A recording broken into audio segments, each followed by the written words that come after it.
All right, welcome everybody for joining me on this special presentation. I am really excited about this one. I think it's going to be a lot of fun and super duper educational. I am joined by my colleague and my very good friend, Markus Amann. Maybe you guys have had a chance to meet Markus. He had an opportunity to come and visit us at the birthday party. He also held a luncheon for us in Panama earlier this year. So I know he is a familiar face in our community. So that's wonderful. I got connected to Markus a couple of years ago from Marco Wutzer, who you guys know, and from another couple of colleagues of mine. His work came very recommended to me, so I started doing a bit of due diligence, asking around. I flew down to visit Markus in Paraguay, got to spend, I don't know, 2-3 hours with him the first day, learning about what you guys are going to see today in the presentation. We drove around the city, we shared a meal, we became very fast friends. He's now visited me multiple times in Panama. I've visited him multiple times in Paraguay, and I've also invested my own money with him. So this has been an ongoing relationship for the last year or so. And in today's presentation, Markus is going to explain to us all about land in Paraguay, in the capital of Asunción. So Markus, if you like, I will let you properly introduce yourself. You can also go ahead and share your screen, pull up your slides. Let's see if we can get that to work. And I would say, if you're ready, we will jump right in. So hello, everyone, and good morning from Paraguay. So Paraguay, I'll start with some basics about the country, because I assume most people haven't been here or know very little about the country. I've been here now 15 years living in Paraguay and investing here in Paraguay, and I do that together with my Austrian business partner, Gerald Pankel. To give you a little bit of a background from us, we both came here through Gerald's father. His father is now in the 80s, and he bought land in Paraguay, farmland, around 40 years ago. So he came down, he was really a pioneer at the time. And when I first came to Paraguay, coincidentally, I immediately met Gerald's father, and through him, I met Gerald. Gerald is an Austrian investor. He built the world's biggest racing component company and made an IPO in Austria. And after selling his company, he started investing all around the world. So we made an investment company together. So some projects we're doing together here in Paraguay, some projects everybody does on his own. And as I started out 15 years ago, I came here, started with real estate development. In the meantime, we built more than 50,000 square meters of buildings. And we also did one of the biggest buildings in Asunción with around 28 stories high. We are investing in 7 companies, mostly Paraguay, Bolivia, a little bit of Austria as well. We are an audited investment company. Our company is called PAM, which is our surnames, Markus Amann. And since 2012, our main investment focus now is the area now called Nueva Asunción. The story behind that is when I came to Paraguay at first, I was standing in the old town and looking on the other side, and was always curious what's on the other side. And people told me it's Argentina. So at the time, I didn't pay much attention until I found out that that information was wrong, and it's actually Paraguay. To give you a little bit of perspective, Paraguay has around 7 million people, a little bit more men than women. It has a GDP per capita of around $5,000, so it's still a very poor country. It's an emerging market and underdeveloped country. The minimum wage here is around $350 per month. The big advantage here are the taxes. So there's a company tax, an income tax, and a VAT, and they all basically are 10-10-10, so 10%. And additionally, there is a special tax regime, a flat tax for real estate transactions, which basically means whatever you sell on real estate in the country, you are taxed 2.4% as a private individual and 3% if it's a company. The other advantage is here the economy is like half dollar, half guarani. There's a local currency called guarani. The smaller transactions are usually done in guaranis, but if you purchase a car, if you purchase real estate, you do bigger amounts, usually the whole economy here works in US dollars. Paraguay, on the left side, you see the location of the country. It's right in the heart of South America, surrounded by Argentina, Brazil, and Bolivia. And we don't have any sea. So this is the disadvantage here, but Paraguay has a lot of rivers and is very good connected through the rivers to the ocean. On the right side, you see Asunción, and the yellow dot you can see there. This is the old town of Asunción, and Asunción 1970. There have been living around 500,000 people here, and the city started growing. And especially in the last 50 years, basically it grew and grew and grew. And now we have almost 3 million people living in the greater area of Asunción. You see the red line on the left, where it's called Argentina. So Argentina is right there next to the capital of Asunción, and only the river basically divides Argentina to Paraguay. This is, as I just mentioned, when I was standing in the old town looking on the other side, depending on the angle, you really look into Argentina, but if you look to the north, there is still a piece of land of Paraguay, and it was just green, empty land, and nobody really cared about it, because at the time they built one bridge to cross the river, which you can see a little bit upwards here. The orange line is the road network. That is the bridge they built around 50 years ago. At the time, there were a lot of reasons why they wanted to build the bridge outside of the city. There was also, during the dictatorship, always, you never knew what's going to happen with the neighboring country. There were military reasons, so the city would be easier to defend if the bridge is outside of the city. And so they decided to build a bridge on the other side of the country. Another interesting information about that is around 2/3 of the whole country's land are on the other side of the river. And up until like 3 months ago, 4 months ago, there was only this one bridge here, a one-lane bridge for both sides, and you had to use this bridge to cross on the other side. Of course, mostly the population lives on this side of the bridge, but the land, all the big farms, all the cattle farming, and the landmass, the big part of it, is on the other side of the river. There is another bridge around 200 kilometers further up, but in the city or city surrounding, this was the only option. So you had to go literally 1 hour. If you went from Asunción to the other side, you had to go out to the bridge, cross, and come back on the other side. If you wanted to go to Argentina, it usually took more than 1 hour. When I first went there, I went together with Mikel, and it was last year, and the bridge was under construction, the new one, but it wasn't yet open. So we really had to drive all around these road networks. We spent like more than 1 hour to get there to see everything on the other side. You could see the city center right in front. So what happened was, because there was no bridge available and you couldn't expand crossing the river, those 2.5 million people that came into the city, and because of the natural population growth, the city grew and grew and grew, and it all went to the east, to the south, north, southeast, but it never went crossing the river on the other side, which would have been always much more obvious. So this led until 2017, basically, the newspaper published this page you can see here.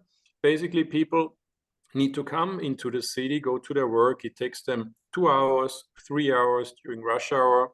There is no public transport network in the way you know it as from Europe or the United States. So all you have here are quite old buses, and that's all there is. There is no train, there is no subway, there's no other form of public transport, only buses and cars, and very, very few roads in comparison. And there is no freeway highway network basically in the city. So this led to really a lot of traffic jam. And so something had to be done. They were out of options. This is from 2017, as you can see.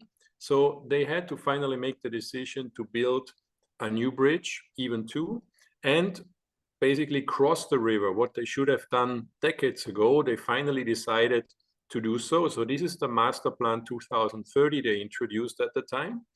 And the idea was to have 2 more bridges. You can see the number 1 and the number 2. Those would be the new ones. The other one, the third red arrow, is the old existing bridge. So what they did was they first wanted to make the bridge out of the old town, which is the number 1, which would have been more obvious. And quite last minute, they decided to build the number 2 first. So what they did was basically build a freeway highway bridge without any traffic lights, the number 2 right in the middle, that comes from the airport, crosses on the other side, and goes to Argentina in an all-connected road network, which makes a lot of sense. And basically this means it saves from 1 hour, it's a time saving of around 45 minutes. So now you cross in 5, 10, 15 minutes, depending where you are. What before took more than 1 hour to come to the other side.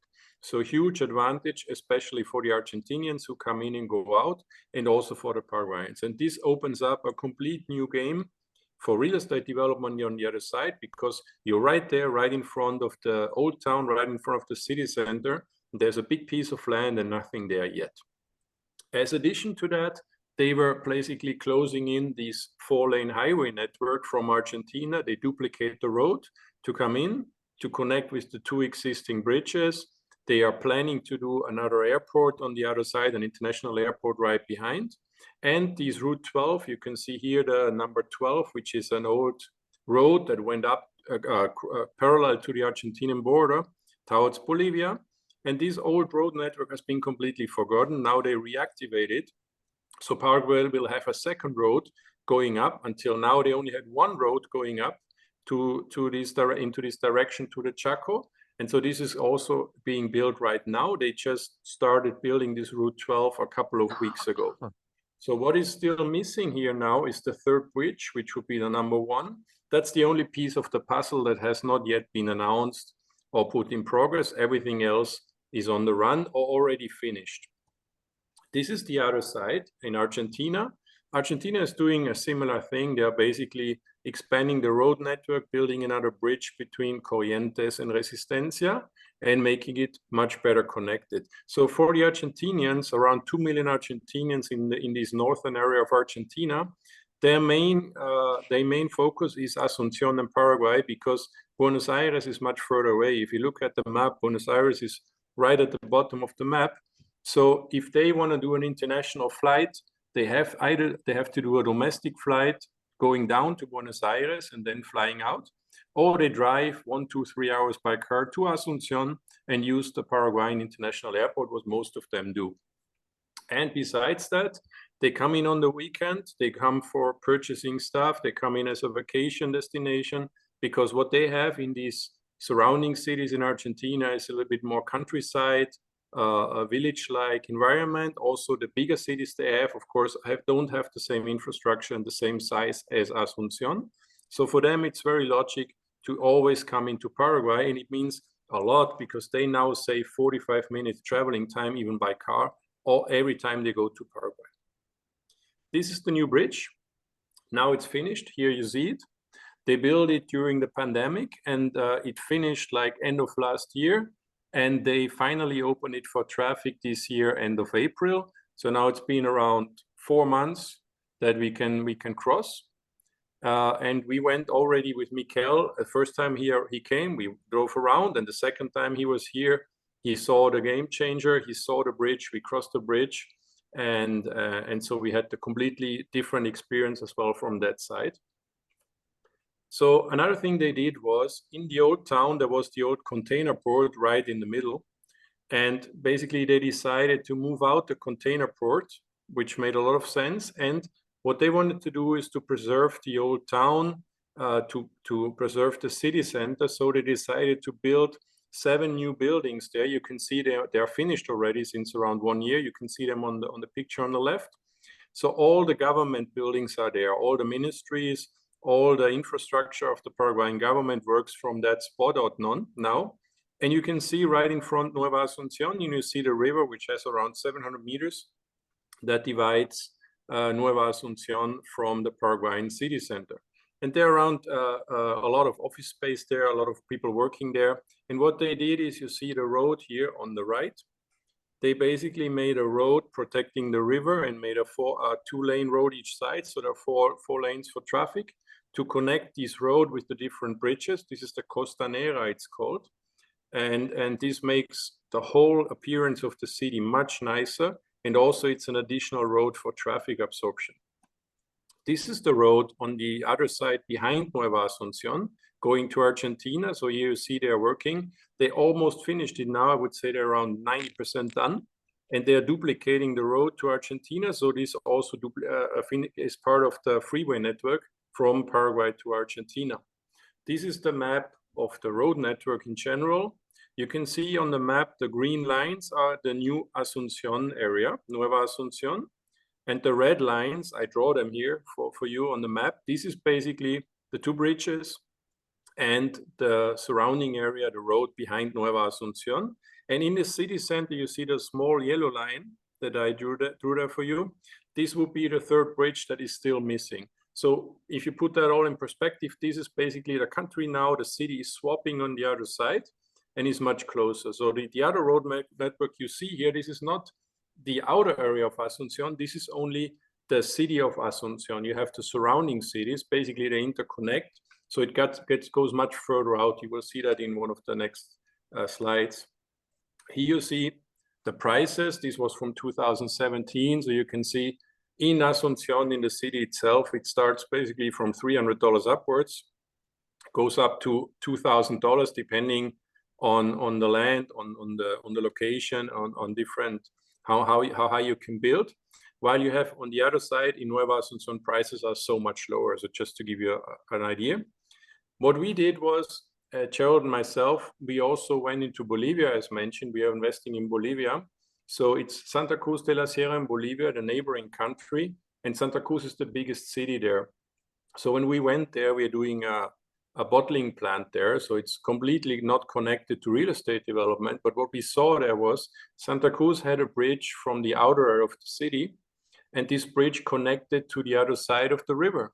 So it was very familiar. It's basically the same story, but they already had it done. And that was 2009. That was the bridge they had, and you can see the imagery, how it looks like. And remember, this is the outer ring of the city. And here you have the comparison. This is 10 years later. So what happened literally was the other side exploded because prices were so much lower. People went there. There was so much real estate development going on that side. So many houses and projects are being built. And now what they're doing is they duplicated the bridge that's already finished, and they're already building the next bridge that is already under construction. And the prices went like 10 times up within 10 years. And Santa Cruz de la Sierra is a city that is very similar to Asunción. So the population, the size, the income of people is very, very similar. So it's not a comparison to an Asian Shanghai or whatever kind of like a city. This is very similar because it's the neighboring country. And we can see now already a lot of Bolivians are showing interest into Paraguay because they know the story. So they have seen it, they have lived it, and now they come here and they see something that the Paraguayans do not yet see that simply because just they don't know it. An additional advantage is Paraguay now is becoming more and more a logistic hub for the region. You will see here now in the map, this is the road network. So what is done is they are building a road network from the Pacific Ocean connecting the Atlantic Ocean, which is basically the only option. You have the Canal of Panama Canal further up. You can go by ship, but by road network in South America, it could not have been done yet. So now you have the option. You can really go from Chile, from the Pacific to the Atlantic Ocean in Brazil. And you see the red lines is the existing road network. What's also very interesting, you see, if you look at the dot from Asunción, there's only one road going up to the Paraguayan Chaco, and you see the big landmass of Paraguay up there. And there was only one road there. And now you see the Ruta 12, I highlighted that with the yellow line for you. This is the new road network that is now being built, the Ruta 12. It starts in Nueva Asunción and it goes up parallel to the river, to the Argentinian border and up until the Bolivian border. And there it interconnects again with the other existing road network. And in Argentina, something's done. They are building a road between Formosa and Resistencia to connect the road network as well. And that makes the area of Nueva Asunción very special because it's very interesting as a logistic hub to exchange all the different goods. And here's the argument for the third bridge, literally, because you have here, you see the different lines. You see the red ones are already finished. The yellow ones are in progress. And the blue one is not yet, it has not yet been done, but are in discussion. So starting off with the yellow one, with the red ones, you see here the old town, the city center that has been finished already, and the Costanera, which is the road network on the side of Asunción that connects from the old town to the bridge that has been built. They finished that in 2019. The bridge now, they finished in 2024. And on the other side of the river, The Ruta 12, you can see the line. Basically, Ruta 12 is already there. If you look on the left corner up there, it says Ruta 12. This one is now under construction, as well as the connecting road between Clorinda and the two bridges. So what's not yet done, but you can see it on the map, and this is from 2013, part of the government's master plan, this map, so it's about 10 years old. The red ones are already finished, and the blue ones missing yet is the second bridge and the international airport. And this is basically, those are the two projects that have not yet been done. And the other one on the other side in Nueva Asunción, there's also a coastal road, this Costanera, the yellow arrow. They're working on it. The project is already there. I've seen it. So the approval is still missing, but the project is there. And the other thing is a train network, because Paraguay was the first country to have a train network in Paraguay. That was decades ago. And unfortunately, up today, Paraguay does not have any train. So they want to reactivate that train network. The main train station would be right there where the bridge, the second bridge is coming down. It's where you see the yellow arrow. And they were basically, they wanted to start this year with this reactivating of the train network. I think it's going to be next year, but they're heavily discussing it. So this is definitely be one of the projects that we have to expect within the next couple of years to be realized. The same, the Costanera Road on the other side in Nueva Asunción. Here you see different map, also part of that presentation from 10 years ago. You can see the international airport expansion up there. If you look at the lines closely around the airport, so what you see there is there's this one big piece of land that is owned by the Paraguayan Defense Ministry. It's thousands and thousands of hectares big. And within this big piece of land, they want to build the international airport.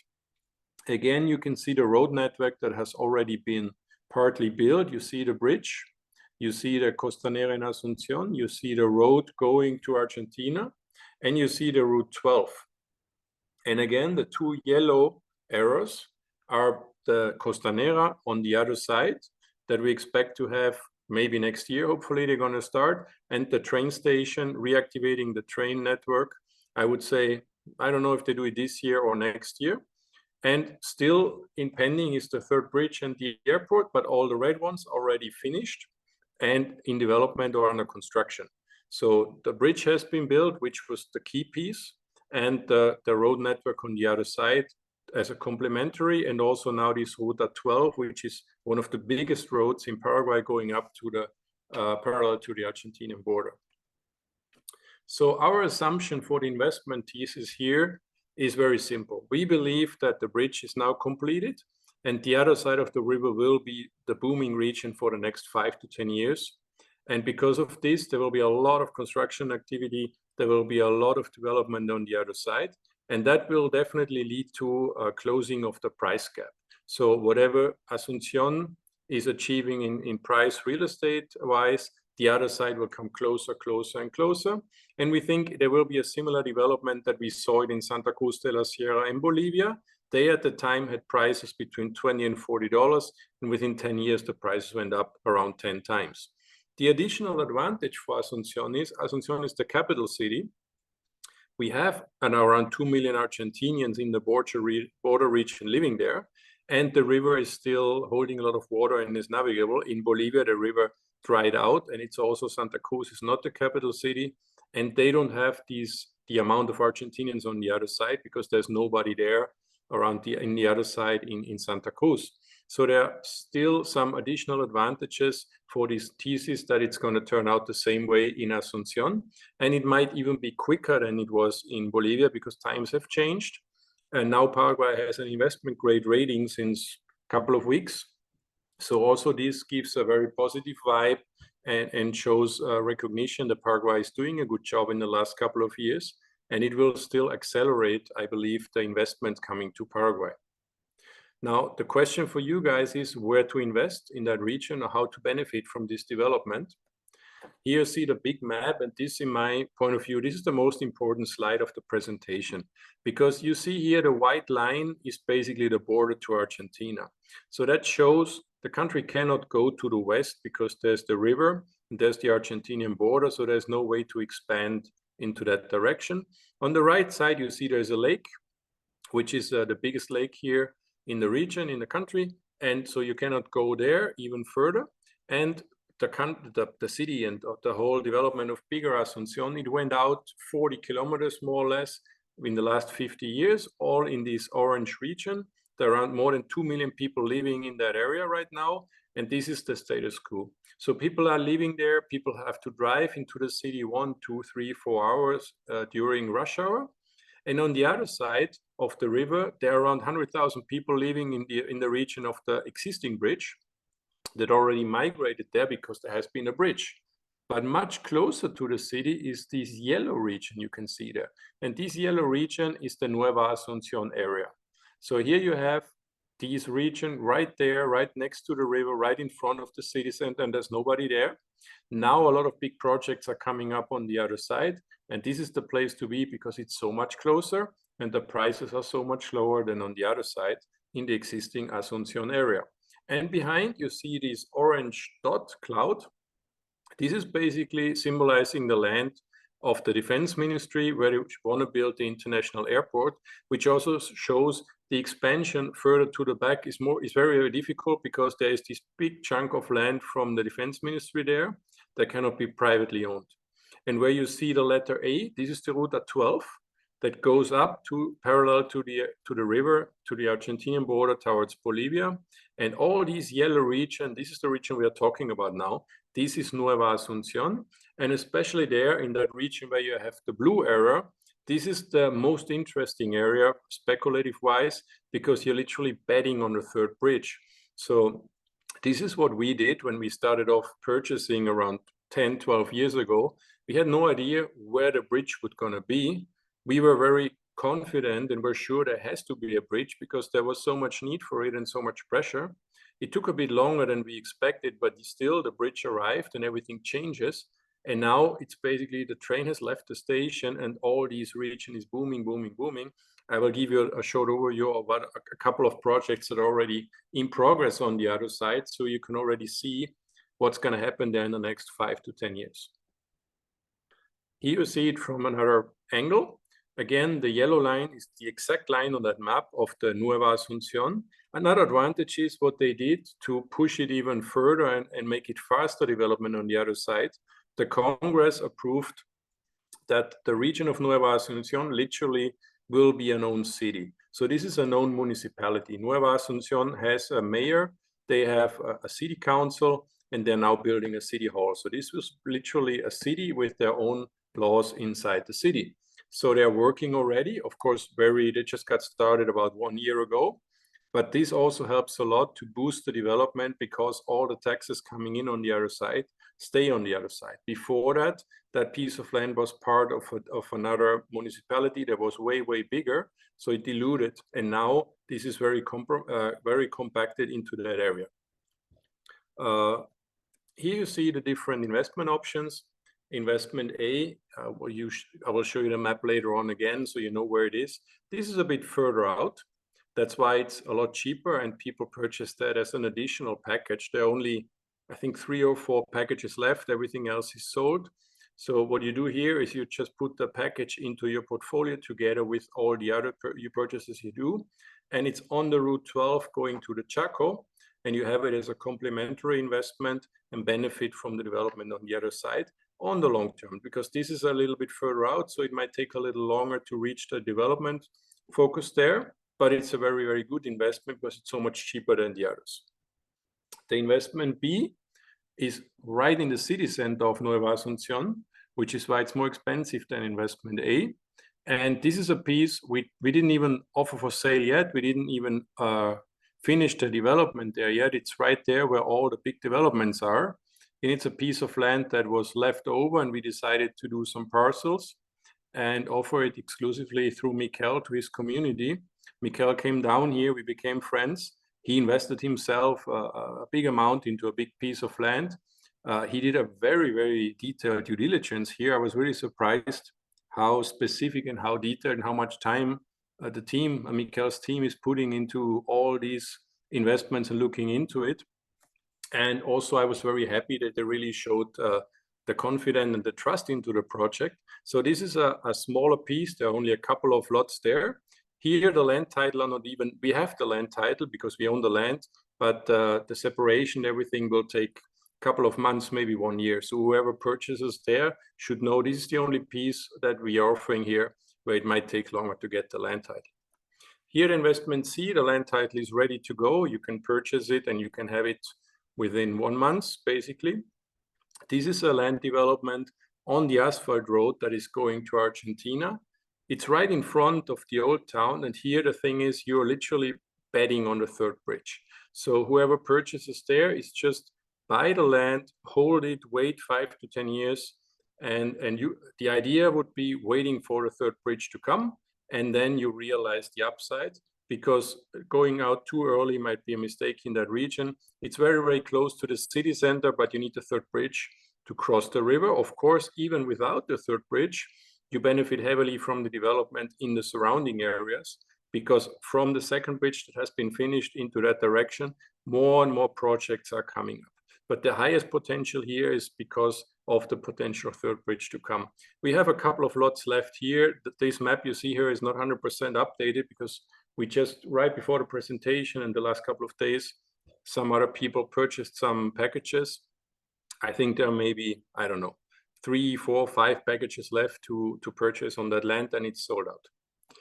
And here you see the different packages. Basically, the Paraguayan logic is the further to the asphalt road, the more expensive it gets, and the further away from the asphalt road, the cheaper it gets. This is maybe for Europeans, and I think also for Americans, it's a different logic here, because when I first came here, I didn't understand it either. Same as with apartments. The ones that are towards the main road, where it's more noisy, are more expensive than the ones that are towards the back to the green. So for Paraguayans, it's more prestigious to be on the asphalt road. The further, the closer to the noise you are, the better. Why, I don't know, but it's the way it's done in a country. So basically also you have more connectivity, maybe you're closer. I don't know what's the logic in that sense, but always closer to the asphalt road means more expensive, and further away is a bit cheaper. I personally think it doesn't impact that much in that sense. Of course, if the municipality is doing paving of the roads, because the roads you see here, the white lines are roads. So how it works is we do the separation of the different lands. Every property needs to have road access, but we don't do the roads properly the way you expect it. What we do is we open the roads, like with a machine, Caterpillar, it's a dirt road, and then you hand it over to the municipality, and the municipality maintains and paves the roads whenever they want, whenever they have budget. And what they usually do is they start from the asphalt, and then they go to the back. And if they have enough money for one block, they do one block, and then the next year they do another one, and this is the way it goes. Another important information here is the electricity is on the main road, but it's not like in every house. You can, of course, get that. It's not a problem. And the same is with water. It's on the main road, and there is no sewage system. So basically, in most regions in Paraguay, we don't have that.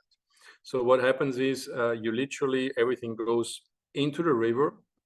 Even in Asunción, there are some water treatment plants in Asunción. There is also a project for a water treatment plant already on the other side, Nueva Asunción. But all this stuff is built very slowly. And even the greater Asunción area, in a lot of areas, they don't have that yet. But don't worry about that, please, because the idea here is to purchase the land and hold it.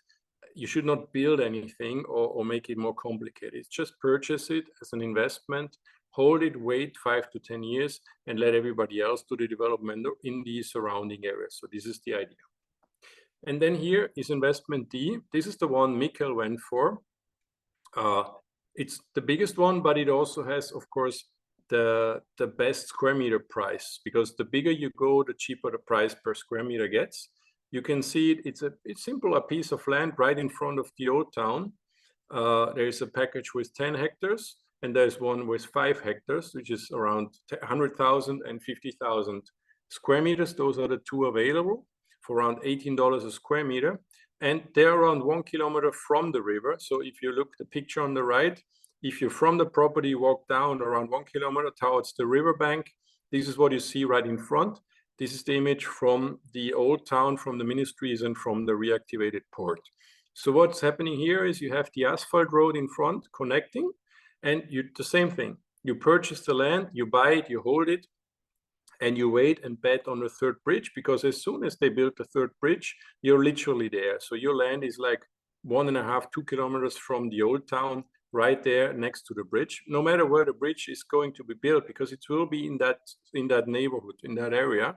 And it doesn't really matter if it's a bit closer or a bit further away, because you're right there. Even without the bridge, you're on the main road connected and right in front of the city center. So even today, from this land, you can go probably to the old town in 15, 20 minutes. And before, it took like more than 1 hour. So even today, it's not that far. So this is also very interesting, even if the third bridge does not come.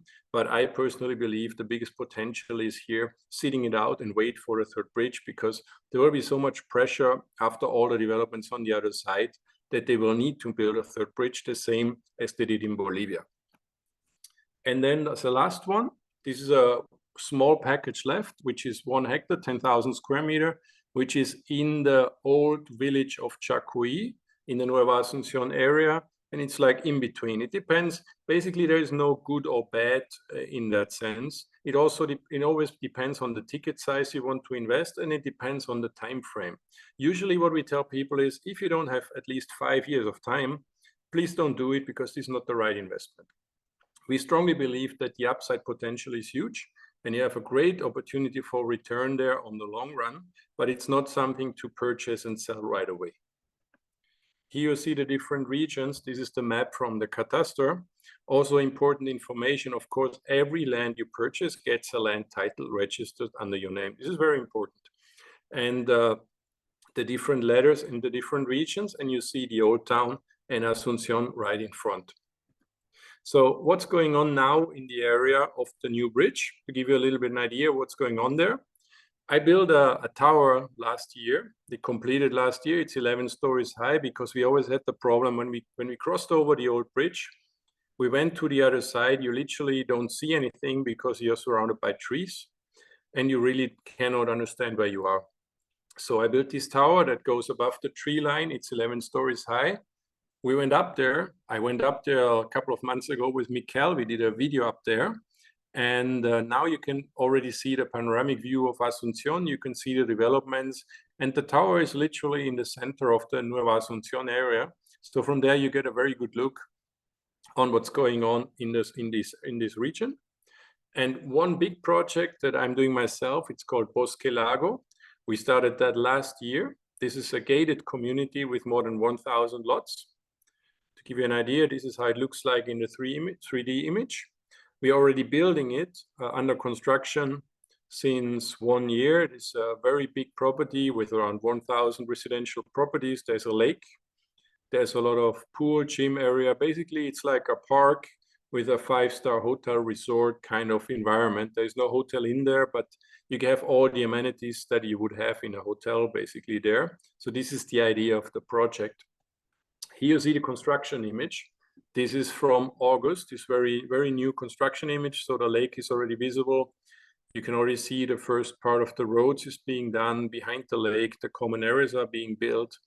And this is also, it shows how the case for Nueva Asunción is working, because we sold around 534 plots in 18 months. Now we are 1 year under construction. We have an average price of $194 per square meter. This is much more expensive than the ones that I showed you before, because here you get all the infrastructure and it's inside the gated community. And this is for people to live there. So here I would say 98% of the clients are Paraguayan locals. Our market is Paraguayan locals. I'm not showing you that to purchase. I'm showing you that so you get an idea how the case for Nueva Asunción is working, and the Paraguayans want to be there and they value it. And basically, most people purchasing there, they want to build their house there and they want to live there. I myself, I'm planning to build my house there and live there. Several of my employees, people are working with me, have the same idea. So literally, it's more and more going into the society. People are more and more getting to understand that the future is on the other side. But yet there, you see, there's still 1 more year to go with the construction. Basically, the idea is next year to hand it over to our buyers. Here another image. And another project, very big one, is right next there where the bridge is coming down. It's called La Ribera. This is also a very, very big project. You see on the left side the images. Here you see it a bit bigger. They sold around 35% within the first 6 months as well. They have prices around $250 a square meter, even more expensive than Bosque Lago. And here you see the image from Google Earth, La Ribera under construction from a couple of months ago. They are refilling the land there. They have a marina. So it's getting there. And also on the other side of the bridge, you see Nautico, which they're doing basically the same thing on the other side. And behind that, there is another project called Sunset Village and a gas station under construction. And right in front is a project called Music House, which is the idea to bring all the big concerts that are happening in Asunción in Paraguay to the other side, because of course there's much more physical space available. So it's much better for them to do the big concerts outside of the city instead in the crowded city center. This is the Nautico project I just showed you, which is very, very big as well. They are working on that heavily. They are also selling very good. And all these projects are not as an investment. These projects are literally for people to purchase and build their houses there. So people are really going to live there. So there literally will be a new city developed on the other side, and the city is emerging. So you can already now tell within the next 3 to 5 years, all these projects should be finished. People living there, building houses there already. And the whole landscape is going to change drastically on the other side. And it integrates seamlessly into the capital city of Asunción. Here you see it again, the Nueva Asunción area on the other side. And the orange dot, you can see there, this is the biggest project so far on the other side. It's on 192 hectares, another more than 1,000 plots. On the right, you see the 3D image. They are now under construction as well. A very big gated community, another one. Also, there is a golf course on the other side. And you can see in this map on the left, again, the different letters of the investments I just showed you. The B area right there where the bridge is, the A area a bit further out, and the D, C, and F area right in between, but D and C basically in that surrounding area where we expect a potential third bridge to come. So this is all the Nueva Asunción development area. Another one, this image just came in like half an hour before the presentation started. So last minute we put it in.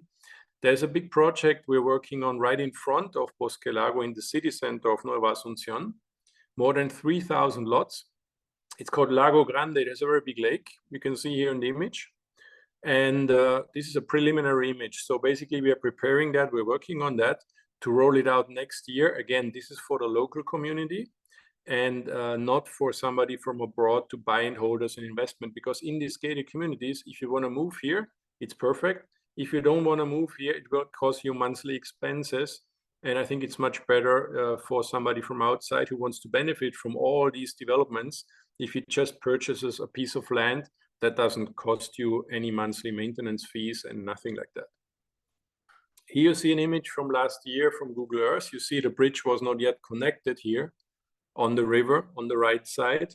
And you can see now this is from this year, early this year. And you can already see all these red arrows are already projects and developments ongoing on the other side. And it's accelerating. So it's more and more happening on the other side. And the landscape is drastically changing. So this is why, in our view, the time to invest on the other side is right now. And I think this is a very unique opportunity because when we were looking into that all around the world, we could not find any other big major city that did not have a bridge crossing the river.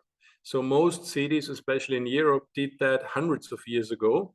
In other cities that we could find, they did that decades ago. But we couldn't find a major city with a huge population that did not cross the river. This was very that Asunción had not done that before, and now it's happening. And so the other side is accelerating further and further. Here you see the master plan. This is in scale, by the way. You see all the different developments. Another thing we did, if you look at all these black lines, they unite where the bridge is. We did a study basically looking what's the best point traffic-wise, from which position would you be the closest or the fastest going into all different directions you need to go. And it turned out that because of this new highway, a freeway network connecting from Argentina to the airport to the old town, the spot where the bridge is right there. So this is literally the most centric spot. If you drive by car into all the directions, this is the best place to be, depending where you want to go, of course. But theoretically, from that area, you be the fastest into all the different directions you need to go. And you see all the different areas and dots in the map. These are all different projects under development, projects already ongoing, or projects that are about to start to develop. So there's a lot of stuff going on the other side right now. So finally, in the end, to give you some idea in general about how this is done. In general, if you are interested in doing whatever you want to do in Paraguay, real estate-wise, you have around 2% of the purchase price transaction costs based on a $100,000 transaction. So there are some variables like city tax, 0.3%, 0.74% real estate transfer tax, and 0.75% notary fees. And then there are some certificates, and the certificates are fixed amounts. So you have around 1.8% plus certificates. So based on $100,000, it's maybe 2%. If the amount is higher, it's a little bit below 2%. If the amount is lower, it's a little bit above 2% because of the certificates. The property taxes are very low. This is a very good thing. You have at the moment around $15 per year property tax for one of these lands. And what you do here is if you purchase a land, you just accumulate these property taxes, and every 4 or 5 years, whatever, you pay them in one time. So there's not even a need to pay every year, because around 80% of all Paraguayans, they don't pay their property taxes. What people usually do, unfortunately as well, I don't know why it's done that way, but they never pay, most of them, and they only pay once they do a transaction. Because to do a real estate transaction, the taxes needs to be paid. So some of them accumulate 20, 30, whatever years unpaid taxes. Once they do the transaction, they pay the taxes. So I wouldn't do that, but there's no need to hurry. Like, nothing's going to happen if you don't pay your real estate taxes, because they're really used to that. So what you usually do is you wait 4, 5, whatever years, and then one time you pay everything you own. And at the moment, it's around $15 per year per land of those that I just showed you.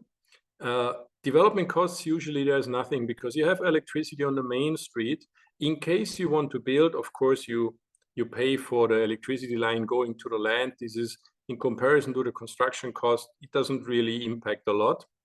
And since there is no sewage system, you always need to basically do a hole going underground or connect to whatever you can find towards the river.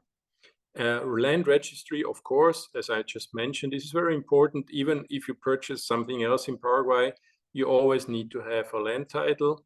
For some properties that are under development, like for example, the big gated communities or apartments you purchase in ongoing projects, you cannot get a land title right away because the project needs to be finished. And then it takes around 1 year to do all the paperwork, and then people get a land title. So this is how it's done. But if you purchase a piece of land that has everything ready, like the investments A, C, or D I just showed you, usually 1 month and you get the land title. So it's just a matter of, okay, I purchased, then the notary gets notified. They make sure that there is no obligations on the land, everything is free, available, that the owner is the owner. They do all that due diligence, and then you transfer the land to the new owner. Very, very special thing here, situation is the taxes. As I just mentioned, as long as you're a resident and you're considered a resident when you have a Paraguayan cedula, you have a 2.4% flat tax on the selling price at the moment, which means if you decide to invest, also you're not in a hurry, because this is an investment for a 5 to 10 year time frame. So within the next 5 to 10 years, or before you want to sell, it would make a lot of sense that you come down here at least once, make your Paraguayan cedula. I'm sure Mikel and his team, they can assist in that process. And it's very simple. It's nothing difficult, like everybody's doing it. And you have your Paraguayan resident permit. And with that, you can get this tax advantage. If you don't have that yet, there's no problem. You can purchase with a simple passport. So this is very simple. How this usually is done is you make a decision. Okay, I want to invest there. This convinces me. You get a contract that will be signed by email or WhatsApp or whatever. And then the most important part here is Paraguay is very strong prevention money laundering regulation, because also now they have investment grade rating, so they need to show that everything is in order. And they introduced a law that basically obliges insurance companies, banks, and real estate developers and car companies to make a due diligence on their clients. So if you want to purchase a piece of land, you need to show us where the money comes from. You need to send the documentation, and we will give that then to the bank, because otherwise the bank would never accept the wire transfer. Once this is done, you get the invoice, you can transfer the payment. It's a very simple Swift bank transfer, wire transfer, and you get the payment confirmation, and the notary will be notified to prepare the land registry entry under your name and the title transfer. For this, in the end, there will be one time you need to be physically present, because you need to sign in front of the notary. Otherwise, the notary cannot do the land registry entry. Payment is very simple. It's a bank transfer.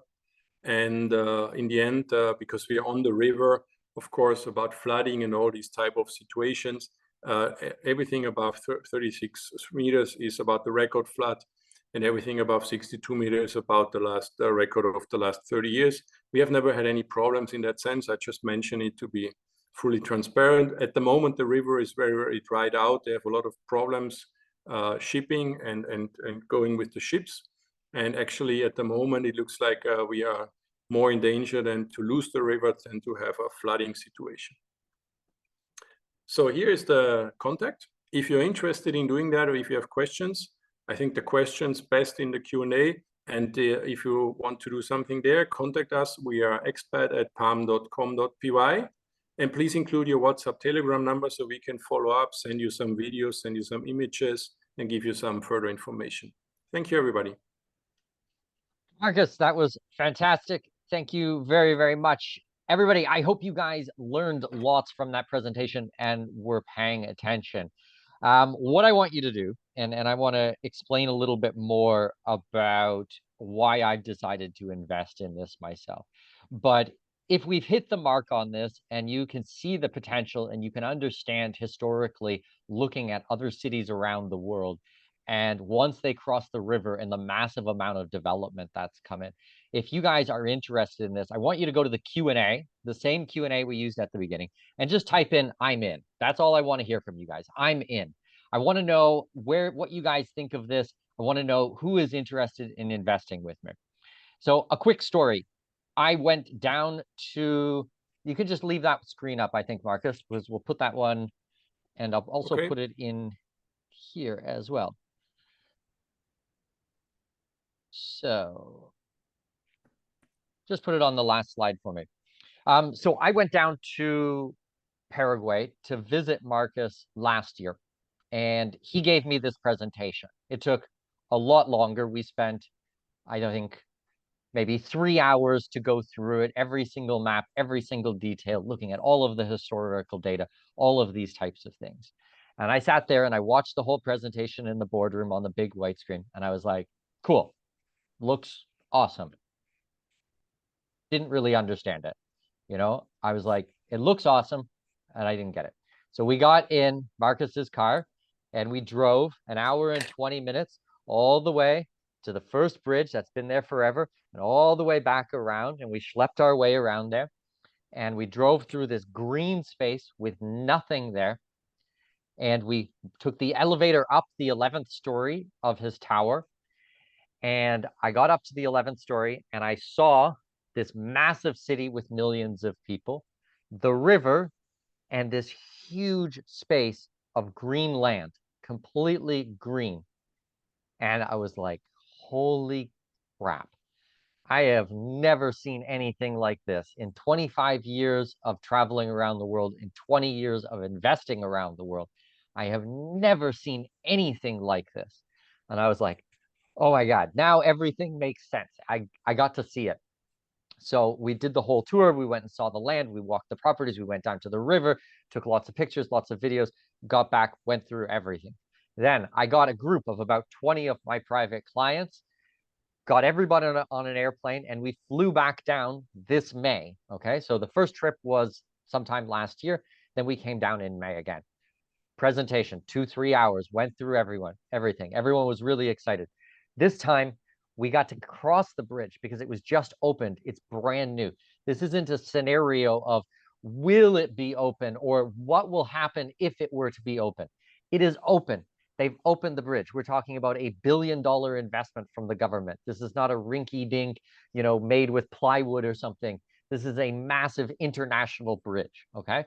Instead of taking the 1 hour and 20 minutes to schlep our way across all the way around, it took us 7 minutes to go from downtown, major metropolitan, major cosmopolitan city, from downtown to the other side. 7 minutes. All right. So you got people who are living 2 hours away that every day have to do 1 to 2 hours drive in to do their work, then another hour and a half or hour, 2 hours commute to go back home every single day. And now they have this opportunity of, instead of doing that hours and hours of drive, to do a 7-minute drive across the bridge. And everybody who was with me looked at the scenario, was like, this is insane. No one could believe that this existed. And after I saw the look on the faces of all of my clients, I was like, I need to bring this to more people because this is a massive, massive, massive opportunity. So what I want you guys to do is go to the Q&A and type in "I'm in." If you get it, if this is something that makes sense for you and you can see the potential, I want you to type in "I'm in" for me. All right, let's go through this. David Williams. David, good to see you. I'm in. Ashley, I'm in. Jonathan, I'm in. Anonymous, I'm in. You're going to have to send us an email because the anonymous signing in, I'm not sure. Serge says, great project, exclamation, exclamation. Dale says, I'm in. I may be in. Well, let's see if we can help you get there. Let's go like this. Make these all live. By the way, we're going to do a Q&A for as long as you guys want so that we can go through all of the details. I have blocked off, which was my night, and Markus has blocked off his day so that we can go all these types of things. I'm interested in discussing with a business partner and really ideally like to show the recording of this presentation. Sure thing. We're going to make that happen. Okay. Okay, another anonymous is I'm in. I am very interested from Michael. If I'm not late, I'm in. David, you're right on time. Here we go. Rich, in. Let's go. David, another David. I'm in from Kink. Kink S. Gert, maybe in. I'm in. Mitchell. Andrea, I am in. Here we go, guys. This is good. Makes sense. See the opportunity. John, another John, I'm in. Andrea, hey Andrea, good to see you. Amazing. I'm super happy. I really like this type of thing because when we do so much due diligence, multiple trips there, how many meetings, Markus? 20 meetings, 15 meetings over this, including lunches, dinners, probably 15, 20 meetings going through everything, talking through it. It's been pretty massive. Okay, so what I want you guys to do, first of all, thank you very much. I like seeing the response from everyone. What I want you to do is send an email to expat at pam at .com.py. Okay, this is going to go to Markus and to me so that I can make sure you guys are well taken care of. What I want you to do is please include your WhatsApp or your Telegram number if you have it. If you don't have one, then just put in your normal telephone number, okay? But what we're going to do is after the presentation, Markus is going to respond to everybody. He's going to take care of people in the order of operation, the order of people coming in, all right? So you want to get that email in right away because you'll see that some of the projects, some of the developments have, a couple of lots here, a couple of lots there, and then some that are available just for our community, okay? So the email address, I will also put it in the chat for you if I can. So you guys should be able to see, actually that went just to the hosts and panelists. Let's try that again. To everyone. All right. So you can copy and paste that. You can send an email. It's going to go to Markus and to me. The email once again is expat at pam.com.py. PAAM, 2 A's. and we're going to go through some Q&A. So I'm going to give you guys a 5-minute bathroom break to shoot an email. Feel free to include your WhatsApp or your Telegram number. Tell us how much you're interested in investing. And we'll take a quick bathroom break. Then we're going to come back. We're going to do a live Q&A, and we're going to have a bit of a fireside chat because there's some things I want to discuss to highlight for you guys with Markus. And as for the dollar amount, here is my recommendation. Of course, you guys can do whatever you want, but my recommendation would be figure out a relative dollar amount that you would want to allocate to a project like this based on your overall portfolio and your investable capital. So if that's $100,000, if that's $500,000, if that's $900,000, whatever it is that makes sense for you guys, all right? And then when you reach out to Markus, you just tell him the ballpark amount of money that you have to invest, and he will help you find the best property based on your goals. Because of course, everybody's goals are a little bit different. I invested close to $1 million of my own money. I purchased a property in the D. It's a 5-hectare. I wanted the most land for my dollars. So I got one of the larger properties and I put in a good size investment. But also, I'm 41 years old. So I've got a solid 10 years on this before I need to see that money back.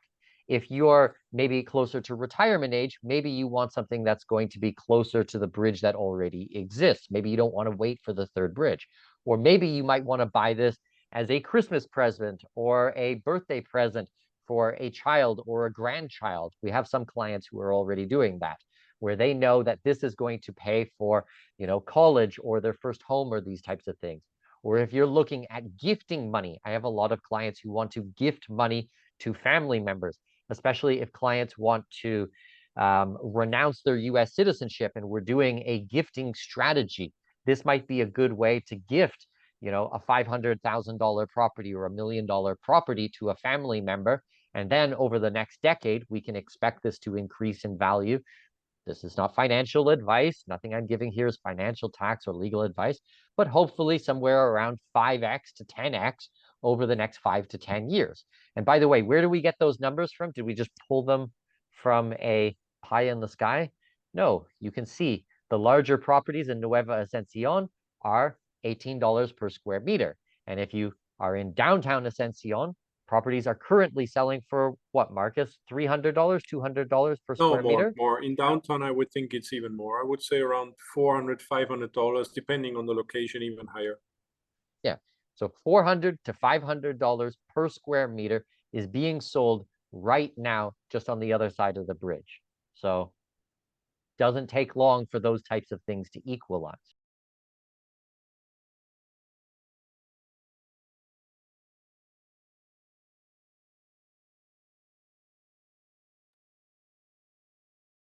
Okay, Markus, are you back, my friend?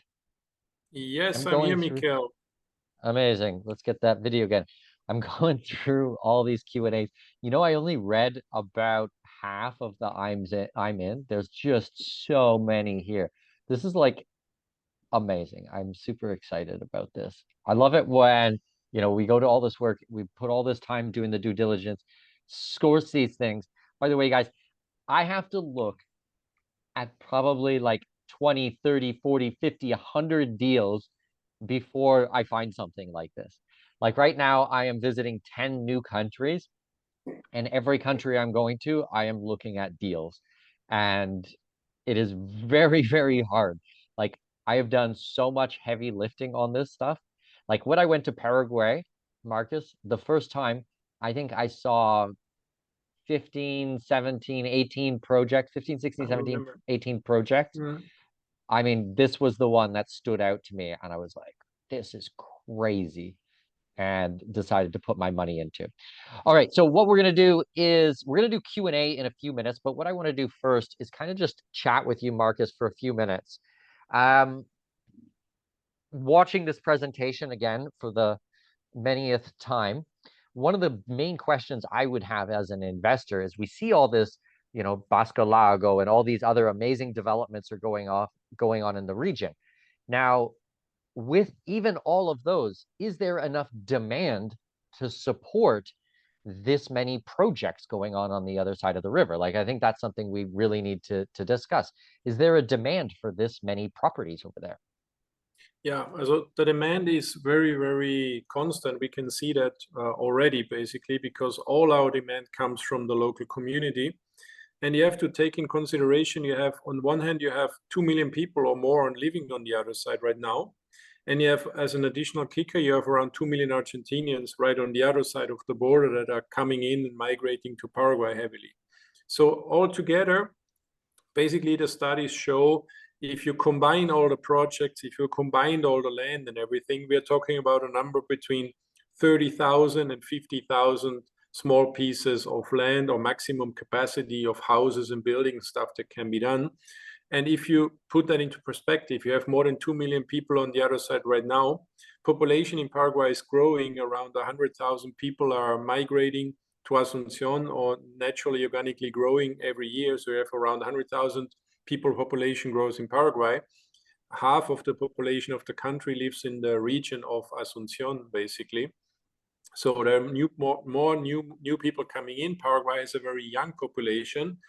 And the main case is the migration from people living on the outer rings on the other side, because as you just mentioned before, people are driving 1, 2, 3, 4 hours to work every day.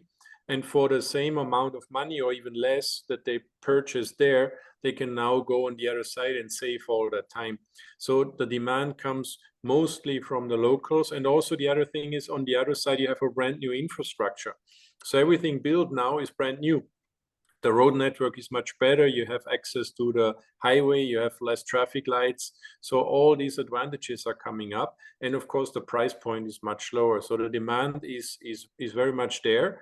And all these big projects, I'm very much in favor of it, because I want all these projects to be developed at the same time, because that makes the city grow. And it literally increases the case for the other side. Because at the moment, whatever you do on the other side, you always go back to Asunción. At one point, once these projects are finished, it will be a known city, Nueva Asunción. So the schools are going to be there, the universities are going to be there, the supermarkets are going to be there.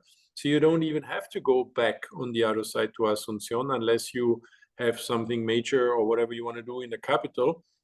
But it will be and will become a known city within the next 5 to 10 years that has everything there.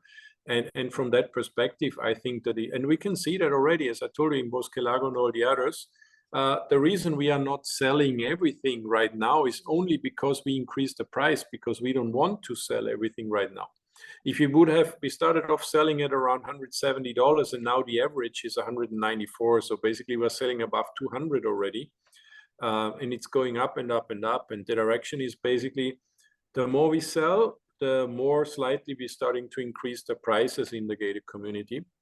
We have around 400 people that signed up to build a house in the first year after we hand over the land. So from next year onwards, I expect maybe June, July next year, I will hand over the properties and people start building houses. So the dynamics that is created there, all the jobs that are created there, people living on the other side, the demand is definitely there. And especially right now, for example, we would have a lot of demand for people who want to rent houses on the other side, but there are no houses.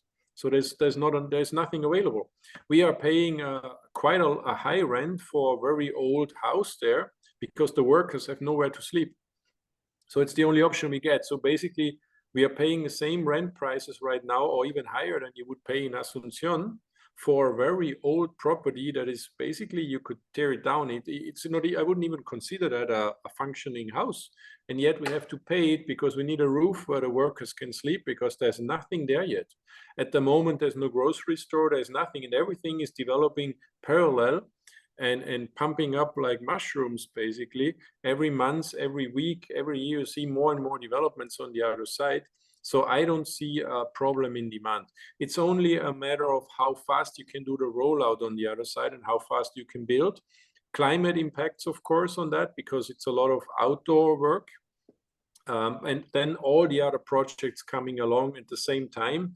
And these will all boost it even further. So I think at the moment, growth is very linear, but at one point it will become exponential, because the more and more projects finished, the more and more people will become interested on the other side. So this will parabolically change in the next couple of years, I believe. absolutely. And what you guys need to understand as well is, okay, we're talking about this development has 1,000 lots, and this one has 500, and this one has 700. Add all of that up, you know, you might think that's quite a lot of homes, but when you compare it to 2 million Argentinians in a city and millions of people in the capital and people driving hours away, it's really, it's not enough. It's just simply not enough. What's happening in regions like this is that if people don't have better options, they're living with their parents much longer. So now Yes. you have people who are in their 30s and stuff like that who really want to have a property of their own, a home of their own. They're working in the city and they're living with their mom or something like that because there's nothing in a reasonable time frame at a reasonable price. And now 7 minutes over the bridge, you have somewhere that you can buy a lot. So there's massive, massive demand in these area. If you look at the statistics, the censuses, and all of this information, you will see that people are coming to the city is growing, and there is a housing shortage. Now you have a housing shortage and no land anywhere else. And now suddenly you add this new piece to the mix, and it's just like, wow, huge amounts of people will be coming in. Okay. Make sure you guys are putting in your questions so we can get through these questions. So use the Q&A below because I want to make sure that you guys have an opportunity to get these answered. Okay, the next thing I wanted to talk to you with Markus is why are you selling?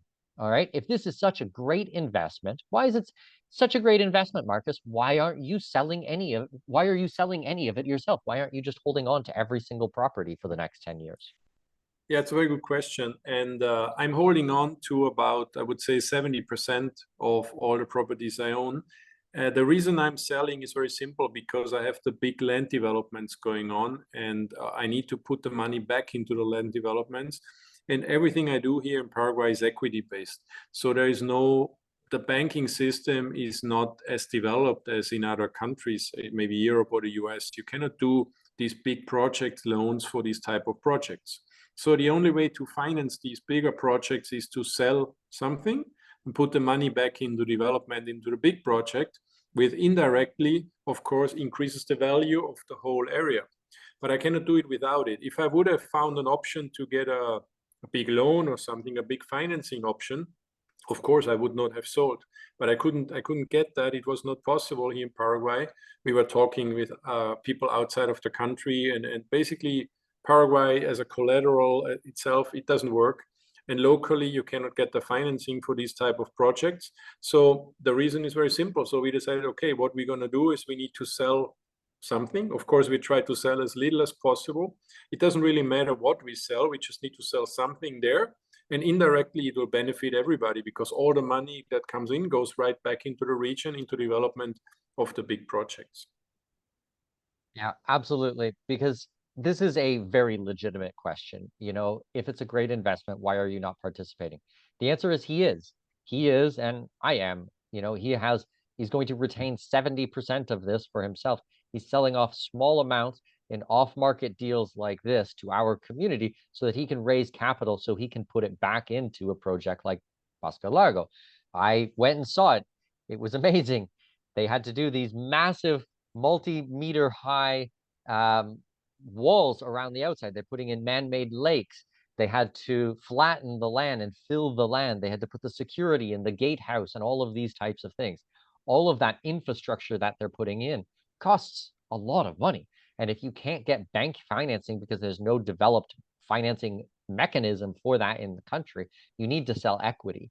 So I'm sure Markus, in reality, wants to sell as little as humanly possible because he understands the development of this area and the potential.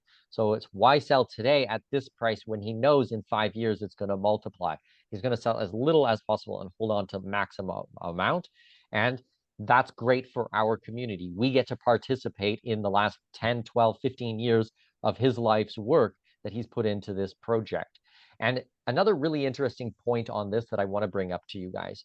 Um, I didn't bring this to our community 10 years ago. I didn't bring it to us 5 years ago. I brought it to you guys at the exact moment when the bridge is completed. Now, why do I do this? Maybe we could squeak out an extra couple of dollars per square meter if I had brought it to you in advance. But for me, it's not worth the downside of it, okay? Because always something could happen. They could make a delay. They could not connect maybe both sides of the bridge, but now they have connected the bridge. So it's not a question of will this be going forward? Will Nueva Ascension be developed? It is being developed right now. The bridge is there. People are driving across it. I drove across it myself. There's a $1 billion investment by the municipality, by the federal government there into this area. All the investment is coming. So literally what we have here is this massive upside potential and pretty much zero downside risk, because the downside risk would be if the bridge was not finished. But as I said, the bridge is finished. So it's like unbelievable. And then we've got this extra piece, this cherry on top, is that if they end up putting in a third bridge, it will go even faster and even higher. But if they don't, worst case scenario, they decide they're going to stick with the two bridges. They're not going to build the third bridge. It doesn't actually matter because our investment will still gain in value because the entire area will be developed. It's a rising tide lifts all boats types of situation. So when you take all of these types of things and you understand the logistics behind it and the thesis behind it, it really, really makes sense. So I see a lot of questions in here, Marcus, and I'm going to kind of answer this one all at once because I want to make sure people are super duper clear about it. All right. They buy the land, and then what do they do? Do you need to put in roads? Do you need to cut the grass? Do you need to put a fence around it? Do you need to put the electricity? Do you need to pay your property taxes on time every year? What do you need to do after you buy this property, Marcus? That's the good thing about this investment case. You shouldn't do anything. You just purchase the land and then forget about it for a couple of years. And then you go look at it, pay your what you owe as property taxes maybe, and that's it. And then you decide, okay, I'm going to sell it, or I look around what's going on in the area, what it's going to be developed, and then you stick to it, or you sell it, one or the other. But it's the good thing here that is really very, very simple. It doesn't cause any work. Of course, it doesn't give you a monthly income.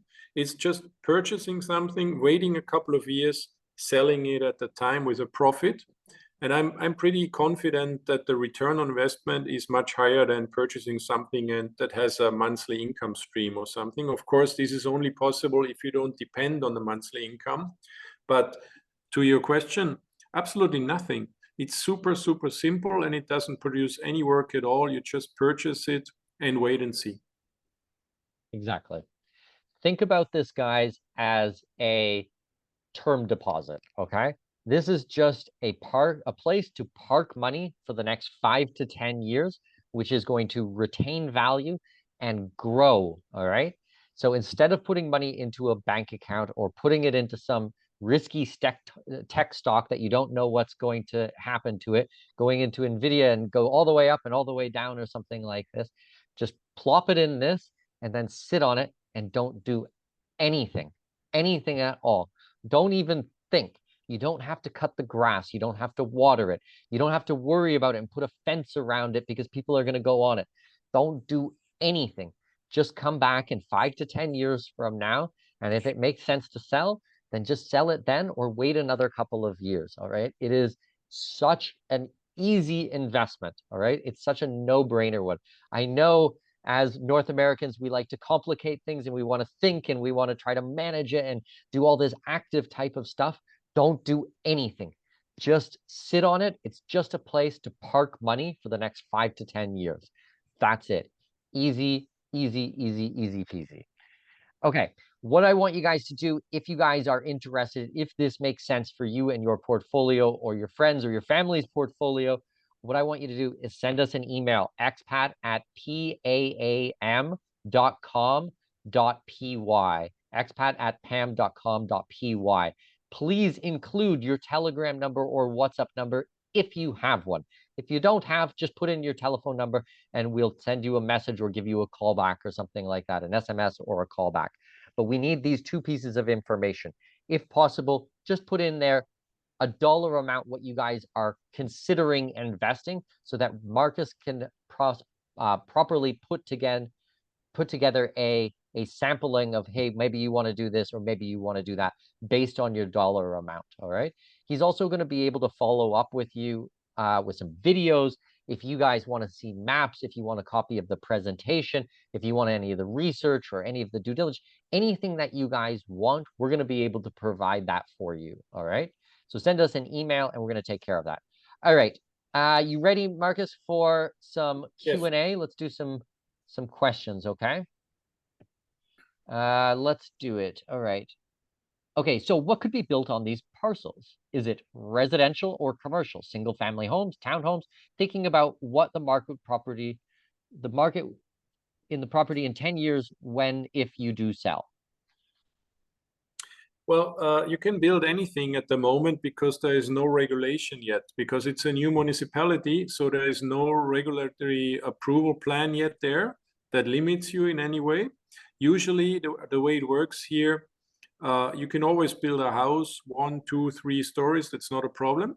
If you go higher, you usually need a special permit, or you need to be on a main road or something like that. Commercial, anything commercial on the main roads, usually you can do. If you build more than 2,000 square meter, which is quite big already for an apartment building or office tower or something like that, then you need environmental permit as well and a traffic permit, because it has an impact on that. But as long as you build a normal house or anything smaller you do, usually you can do that without any problem. Of course, you always need to apply for a building permit at the municipality, but there is no restriction or something like that in place at the moment. Yeah, really, it doesn't matter because there's no zoning on any of these types of things. Yes. It's not overly regulated like back home. So you just buy the land, and then the person who's going to be developing it in 10 years from now, the developer, it's for them to worry about. It really isn't for you to worry about at all. Okay, Ty would like to know, they're curious, can the average Paraguayan afford to buy these lots to build their homes down the road? Can they afford this type of stuff, Marcus?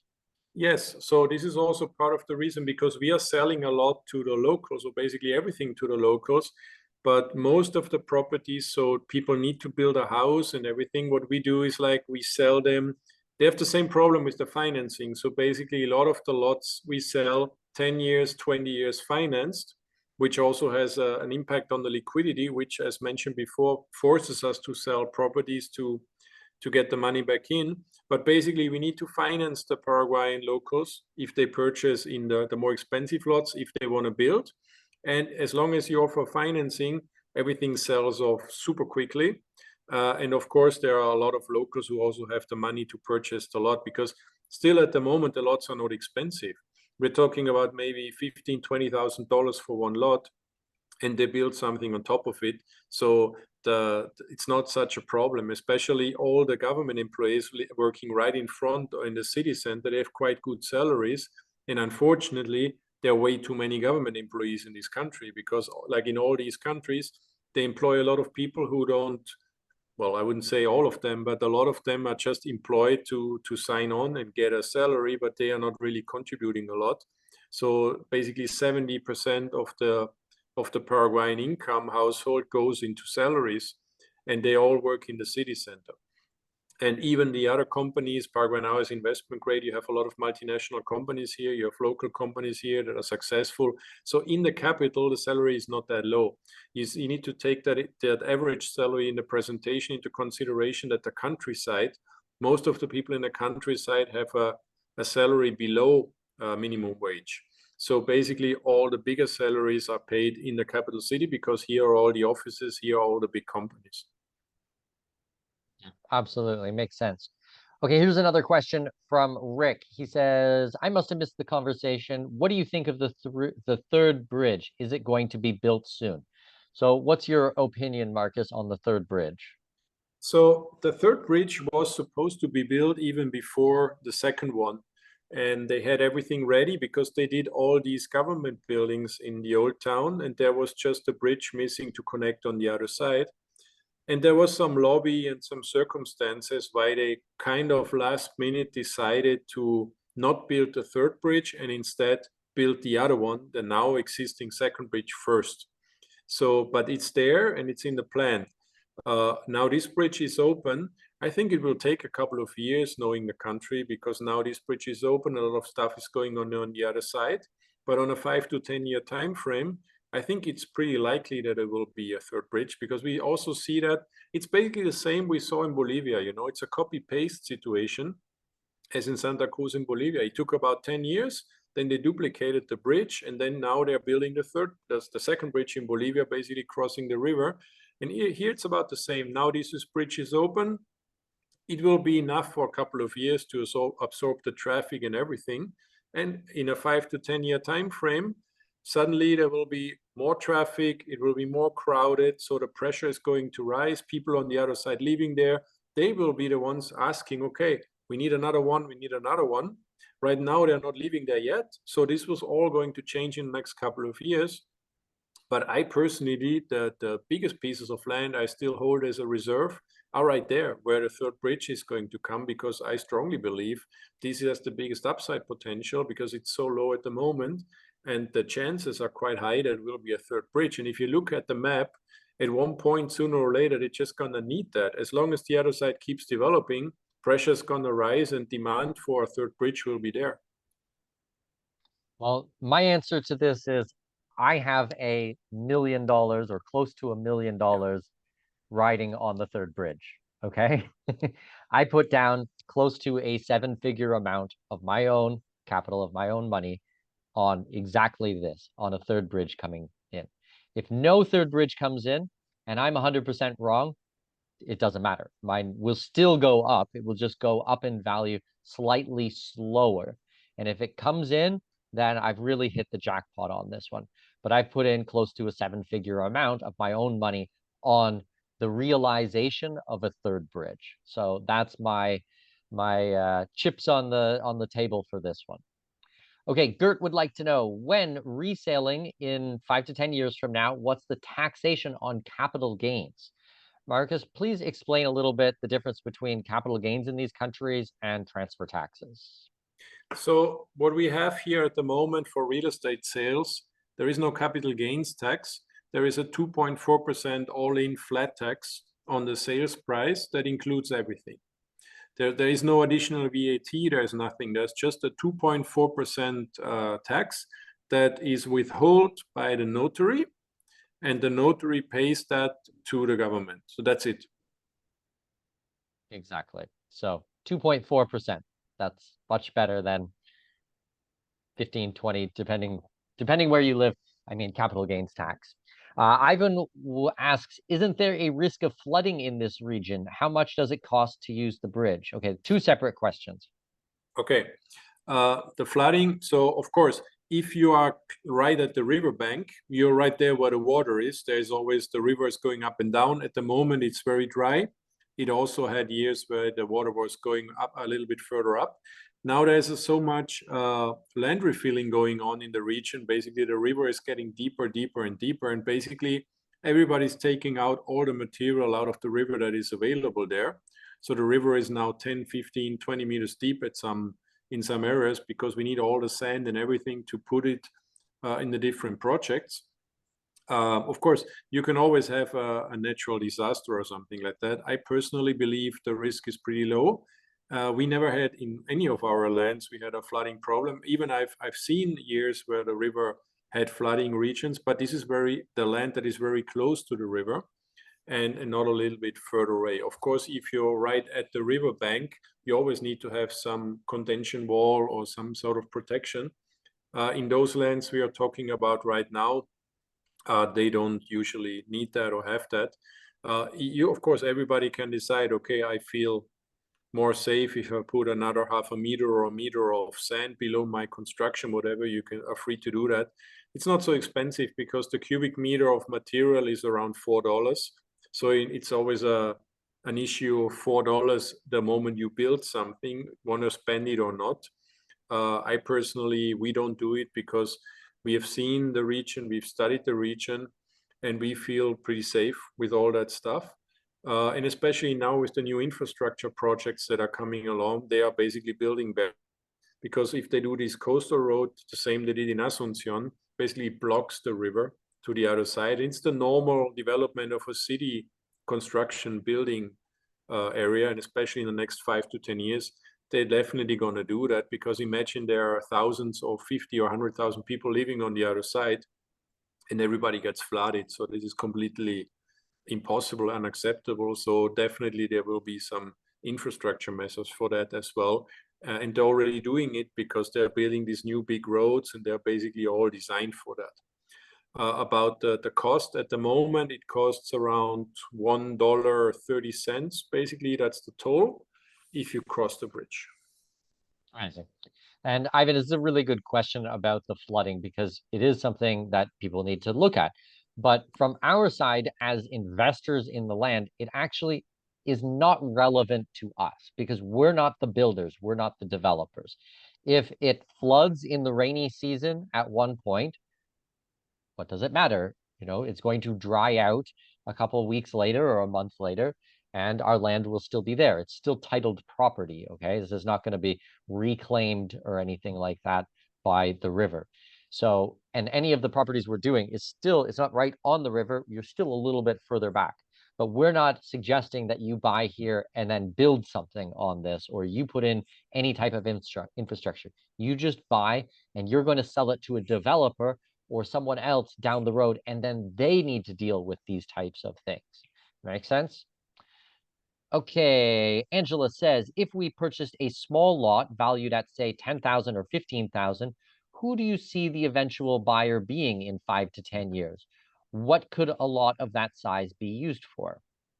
But I guess Well, two things yeah. to deal with there is the actual question and then your packages, maybe re-highlight in what you're actually offering here today.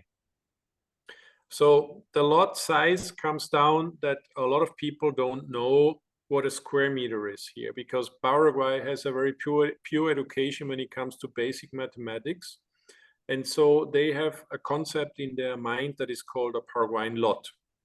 And the Paraguayan lot is 12 times 30 meters, equaling 360 square meters. So people talk in lots and not in square meters very often. So the municipality and the country basically asks you to subdivide in lots. So one lot is basically for a normal house. People build a house up on there. And one lot, as you just mentioned, is maybe $15,000 for something like that. And this is just for that. If you now combine, this is the reason why we are selling packages. If you combine 4, 6, 8, 10 of these lots, you get a bigger piece. So if there will be a building, let's say an apartment building or something, you combine these lots and build the apartment building on top of it. Or if you sell them one by one, this is what the local Paraguayans always buy. They purchase one by one. This is also one of the major reasons why we did the packages with Mikel, because let's say we have 100 clients, Paraguayans, and dealing one by one, we need a much bigger administration and it's much more work for us. So we said, okay, we can do that with Mikel. He has a community. He has people who want to invest. He invested himself. We are friends. So this makes a lot of sense to say, okay, let's do a package deal, 8 or 10 lots. So maybe we have 10 clients that combine 100 lots and not 100 clients local. So it's much less work for us. Exactly. Makes perfect sense. Okay, the next one is from AP. What is the political risk in Paraguay? Well, Paraguay at the moment, and also for the last, I would say almost 2 decades, is pretty stable. It's a quite conservative sort of Republican environment, I would say. Paraguay is very in favor to the United States, in favor to Israel. Paraguay recognizes Taiwan and is against the war, Ukraine, and against China in that sense. But Paraguay is way off the grid somehow here. So it's basically far down here. Everything works in US dollars as well as Paraguayan guarani. The political risk, I would say, is the same as in any other country in Latin America. But at the moment, the way it's structured, I would even say it's lower. It's maybe similar to Uruguay or maybe Panama in that sense. I would compare it because it's surrounded by Brazilian and Argentinian. Argentinian now is trying to shift into a different direction, but historically it has always been surrounded by more a left-wing environment, and Paraguay was like the last stone piece of the puzzle standing. It was holding its ground, was very business friendly, has a very low taxes, and wants people to come in, makes it easy to migrate. This is also the main reason we are here and we are investing here. So from all the countries, I was looking into South America at the time, Latin America. It was between Panama and Paraguay, literally. And I like Paraguay because it's cheaper.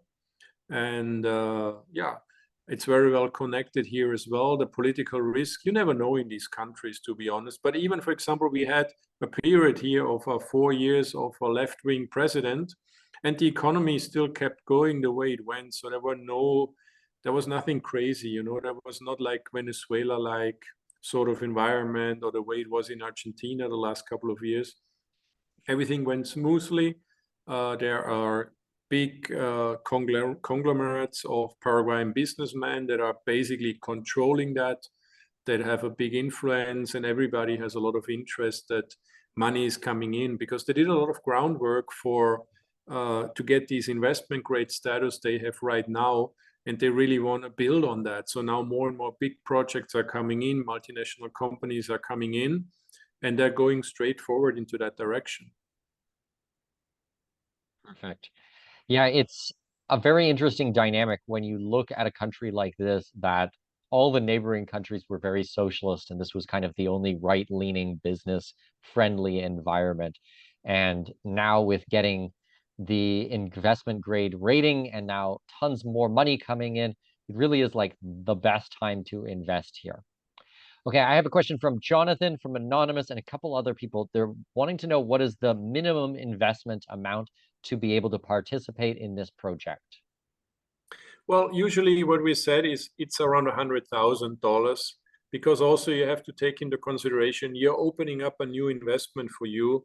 At one point, you want to fly down here eventually, go see it, or want to do migration or anything.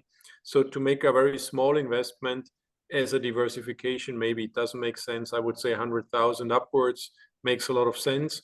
Of course, sometimes there are some packages, you know, because people purchase different packages. And sometimes it happens that there are 4 or 6 lots left in one kind of situation. Then it's maybe below that. You can always get these as well. The A is smaller, but usually the A is done as a complementary investment to all the others. So I would say as a general 100,000 upwards. Perfect. And actually, if you guys are interested in coming down to Paraguay and seeing what you've bought, I'm going to put in the chat for everyone. I'm doing another trip down to Paraguay. I'd like to invite all of you guys to join me. I can actually take a maximum of 20 people. I think the tickets are maybe half sold out already, but it's February 2nd to the 10th of 2025. There's the link on there. You guys will be able to book. So I'm not saying wait until February of next year to invest. But if this is something you want to invest in and then afterwards come and see what you bought and you want to get residency in person, I'll be able to help you with that. I'm going to lead the tour myself. Susan James from my team is the one organizing it, but we're going to meet Markus. We're going to go and view the properties. We're going to hang out with him, have dinner together, lots of good red wine, and you'll be able to see. So in the chat, you guys should be able to grab that link. Better copy and paste it, because once we end the presentation today, that will disappear. So you might want to grab that also. Okay, we've got another one. I'd like a list of plots and prices with a map too, if possible. Yes, absolutely. If you guys send us an email to expat@pam.com.py, we'll get you that map, the price list, the plots, all of that stuff. Okay, just send us an email. We'll get that over to you today. All right. All right. Emil says, is it official that the new international airport in Nueva Asunción will be built? When is the expected completion year? Do you have anything, or is it still just rumor at this point, Markus? So what happened is the airport itself is I wouldn't say a rumor, but there's nothing yet officially announced. They are talking since a couple of years. What has happened, which is quite a milestone on that, the Paraguayan Congress designated a piece of the land owned by the Defense Ministry and dedicated to the international airport. So they already basically did that groundwork. But this is a very big project. So, and it has a lot of political consequence and influence. So there's nothing official yet. I think also it's like something like the third bridge. This is something in the next 5 to 10 years will be on the agenda. And at one point now with investments grade, I would say it's even more likely that they put that on the table again. The other thing is Paraguay will host the FIFA Football World Cup 2030 together with other countries. So for this event, basically, this is usually the time they use to do these big infrastructure projects. They're talking about building a new football stadium as well there. And also the airport might be part of the discussion in the next couple of months and years as well. Amazing. Okay. Here's another one, minimum investment. We answered that one. Okay. Oh, here's another one from DL, the same type of thing. I think a lot of people want to participate. This is great. Okay, how many square meters did you say a one Paraguayan lot is? The typical size for a house. It's 360 square meters. Perfect. Um, okay. This is from Dale. How do you prevent buying a parcel that the government refuses to give permission to build anything on or infrastructure like roads around it? Well, whatever you purchase, there is already a road because the municipality basically, before they allow us to do the subdivision, we need to hand them over all the road network. So this is already approved at the time. So you always have road access already there. And the other thing is, well, normally, I mean, of course, the municipality has the last word if they want to allow something or not. But as long as you don't plan to build a nuclear plant or something, whatever crazy, why wouldn't they give you a permit? So for normal housing, even offices or even some commercial retail, there shouldn't be, we never had any problem that in that sense. And another important thing for you guys to understand is that Marcus went out there 12, 15 years ago, whatever it was, and had the forethought, the foresight to buy these plots of land. Okay. So he was buying it from farmers and he had to do all of this work to go through and find the titles. Then he's had everything reassessed and everything is in the land registry, the public registry of land. So all of this land has been in modern standards measured out for lots and everything like that. So it is being prepared for development. This is not land that, is in contested areas or problem areas. This land is being primed for development. That is what has been going on in this region. So all of that work is already done for you. Are those all fair statements, Marcus? Yes, definitely. Cool. Lots of questions on lot price. Maybe we can scroll backwards and Sure. go through very quickly again the different types of investment packages you have. I think one of the last one was the D. Yeah, so let's go to the D for a second. This is the largest one. This is what I bought basically. Yeah. So here basically you can literally be Mikhail's neighbor. There are two left. You see the three there. In the fractions, there are two left. One is a 10-hectare piece and one is a 5-hectare piece. It's basically the same that Mikhail bought. It has connection on the asphalt road in front, so you're right on the asphalt. And you see the picture here on the left. Basically, this is how it looks like. It's just a piece of land. And behind the land, going down 1 kilometer further, you reach the riverbank and you're right in front of the city center there. And in that area, basically, we don't know the exact location yet, of course, but in that area, very close there should be the third bridge when it's built from the city center crossing on the other side. Because about 2 kilometers from there, you already reach the Argentinian border and basically you can't go any further. And in the other direction, you have right now from there, you're maybe 8 kilometers, 9 kilometers to the bridge. So now you basically, you can see, okay, where it's going to be the third bridge. It won't be that close to the existing bridge and it cannot cross into Argentina. So basically there's not so many, and of course, on the other side in Asunción, they need some existing road and they need these big project on the other side with the relocated port and the office buildings. So there are not so many spots where they can dock the bridge. So logically dictates basically that it will be in that region. Amazing. So once again, this is the most expensive per dollar amount for a lot. However, price per square meter is the The cheapest. It's cheapest. $18 per square meter because it's a really Yes. big lot. We're talking 5 hectares, all right? 5 Yeah. hectares is what, 12 acres or 12.4 acres, 12.5 Yeah. acres, something So like that. here you definitely get by far the best deal on a square meter basis. This is also why you spotted it out after your due diligence right away. But of course, the absolute amount of investment is higher than the other ones. Exactly. Okay, let's go to investment C for the packages so people can see. Also, some translation here from European to North American. On the right-hand side where it says 20.000, in North America, that should be a comma. In Europe, they use a full stop or a period there, okay? So that's $20,000 per lot on the very top, which is the top, which is closest to the asphalt. Remember what he was saying? The closest to the road you get, the more expensive it is. The further away you get, the cheaper it gets. So you will see there's some at $14,000 per lot, but they're completely sold out. Then you've got some at $15,000. There's a few of those. And then on the column on the left, he has package 1, 2, 3, 4, 5. This is basically different dollar amounts. So that's why I was saying before, all right, you have $1 million of investable capital and you want to allocate 20% to land in Paraguay. Okay, perfect. You might be looking at package 2 or package 3 or package 5, close to that. Or even what was it, package 1 with the 10 lots, 200,000, somewhere around that. And then maybe, you say, oh, I only have $500,000 and I want to put 20% in. Okay, it could be the 5 plots at package 1, something like this. So you figure out a dollar amount.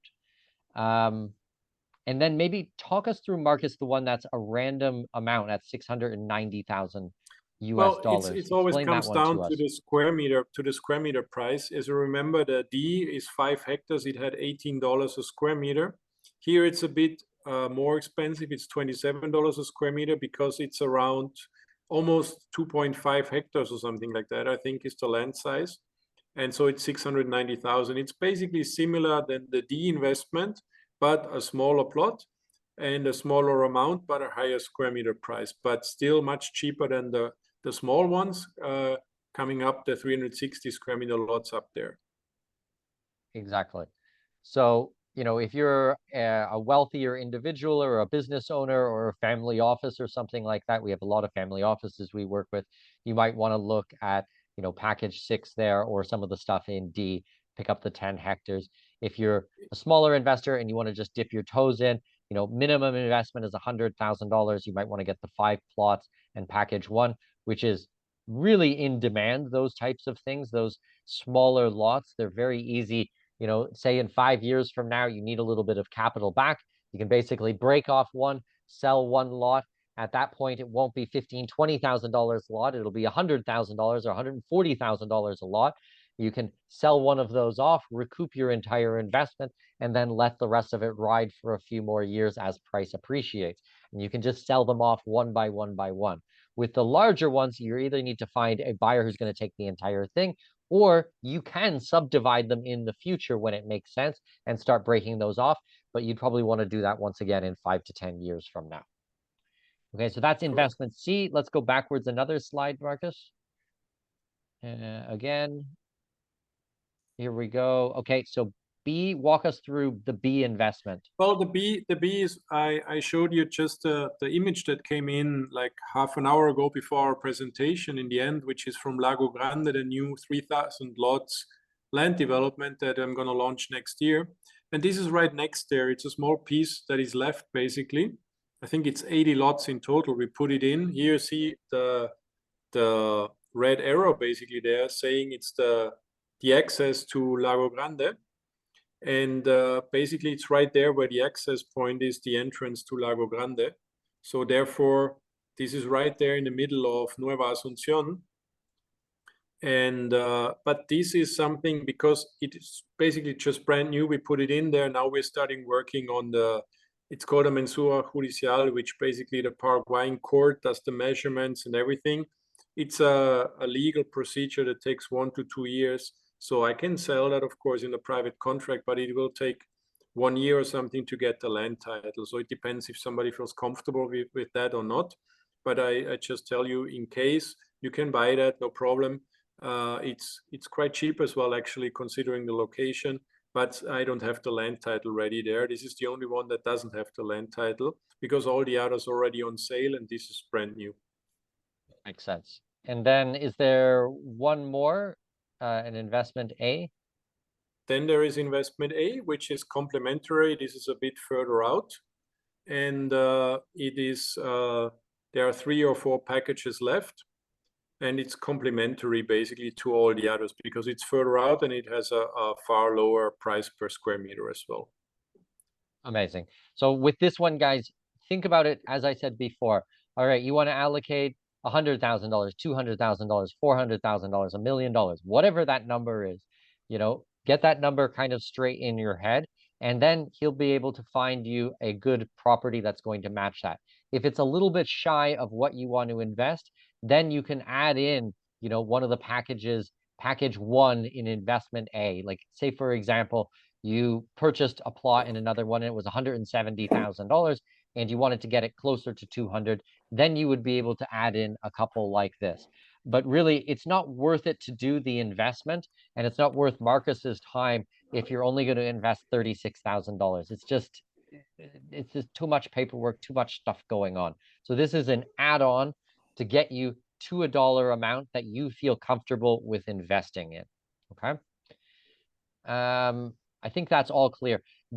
Actually, the last piece before we move on, Markus, on this one is, oh, there's one more. Okay, let me just There's one more, quickly yeah. explain. Okay. So this is in the old village. There has been an old village on the other side. That was one of the oldest villages in the country, but since they never got a bridge, it got almost abandoned. Basically, a couple of thousand people are still living there. Now they're very happy because it's connected, but it already has some infrastructure and roads and everything in place. Right there, 1 kilometer from there, they're building a new football stadium for 28,000 people. And it's a piece of land with 1 hectare and around $35 a square meter. Good price per square meter, that's for sure. Yes. Is that all the packages, or you got one more? And then I want to kind of No, those are the one other packages. piece. So basically, it depends on the ticket size. And as you just mentioned, the bigger you go, the cheaper it gets per square meter. Yeah, amazing. That's a ton of information, and you guys are never going to remember price per square meter and this lot, and I should get this one, I should get that. Don't worry about any of that. What I want you to focus on is how much of my investable capital I can put into an investment like this. Or, you know what? I am done with the stock market. I want to get out of mutual funds, risky stocks, my ETFs. I want to get out of these types of things, and I want to put it in something that's going to retain value. All right. Figure out what that dollar amount is, and then go ahead and send us an email. And it's in the chat for you guys, so you guys can pull that. Send us an email and then explain what your situation is. All right, I've got $400,000 to invest. I have a long time horizon. I'm not going to need this money back immediately. What would you suggest, Markus? Markus is the expert. He's literally the expert on these types of things. So he'll be able to guide you on what to purchase. He'll make a proposal to you. You go back and forth. It looks good to you. You think this is good. It makes sense for your individual portfolio. Then you can invest. All right. I don't want you necessarily to be too concerned or too worried, like, oh, should I get the B package 4 or should I get the C package? It's like, that's too complicated. Just send us an email and then we'll be able to guide you based on your individual situation. Another thing that I wanted to speak to you about, Markus, is do the investors need to have the money tomorrow to invest? Or is there any way, a schedule of fees or something like that, where you can negotiate with the client on a one-on-one basis? Yes, so it's not a problem for us. The important thing is that we know the commitment is real and exists because we basically include it in our financing plan for the bigger projects. And we know now, for example, okay, you can pay in 1 month, you can pay in 3 months, whatever. We can include and we can adjust our plans for the bigger project. So it's not something you need to do right away. So we always are flexible, unless, of course, we can do something 1, 2, 3, whatever months or something. Of course, the idea is to get the money at one point. Also, we did exceptionally. Why is already somebody paying like 2 payments, having 1 payment and another payment in 1 year or something like that? For us, the planning is more important because then we can plan our inflow that goes into the big projects under development. Which makes perfect sense. Markus is a businessman. He needs to do his accounting. He needs to make sure all of his numbers add up so that he can make the investment in his other projects. He needs to be able to count on that. You'll be able to work with him. He is a businessman and is a deal maker. Okay. So it's, don't worry if you're like, oh, I'm not liquid today, but I'm going to be liquid in 3 months from now. Still reach out. I'm sure we can come to an agreement on these types of things. I want to see you guys well taken care of, as always. Okay, here's one from AP. How does this Paraguay investment compare to some of the others being offered in Panama? Well, very good question. So I live in Panama full time and I love Panama, but I already have, I don't know, $6 or $7 million of investment just in Panama. So for me, I need to diversify. If you are already really invested in one country, like the United States or Canada or something like that, you need to diversify big time, especially with what's happening in the world. So I've really done a lot of due diligence and research, not just on Markus and his company and this investment, but Paraguay as a whole, looking at the geopolitical risk, looking at the economics, understanding the people, all of these types of things. And I've identified Paraguay as a really high growth opportunity. So I'm starting to put in millions of my own dollars in Paraguay. It doesn't mean that I don't like Panama. I love Panama. It's great. Markus also said he loves Panama, but Paraguay is a unique opportunity with massive, massive growth. And things like this don't come along every single day. So look at your overall portfolio and what you're doing. And if this makes sense, then we'd love to invite you to invest with us. But this isn't a, hey, let's take every single dollar that you own in the world and put it into this one project. No, this needs to be part of an overall healthy portfolio. So that's why it's that portfolio allocation. Instead of saying, okay, I'm going to put 20% in tech stocks, 20% in financial stocks, banking, 20% in biotechnology or medical technology or something like that, start thinking instead, guys, all right, I want to allocate 20% to Panama, 20% to Paraguay, 10% to Brazil, 5% over here. Start thinking in these ways, in geographical, cultural, and historical, regions, okay? And then once the money comes into these countries, as I said before, this is a rising tide lifts all boats, and being able to participate in any type of industry, in any type of zoning is a surefire bet on these things. So that's what I am doing. Buying land is not a new concept. I didn't invent this. Markus didn't invent this. This is the path of progress. It's been tested tens of thousands of times, hundreds of thousands of times by people. And if the money is coming into the area, you can be pretty much sure, once again, nothing in life is guaranteed. I'm not giving financial advice, but really the value of the property will go up. Like it's just everything lines up for these types of things.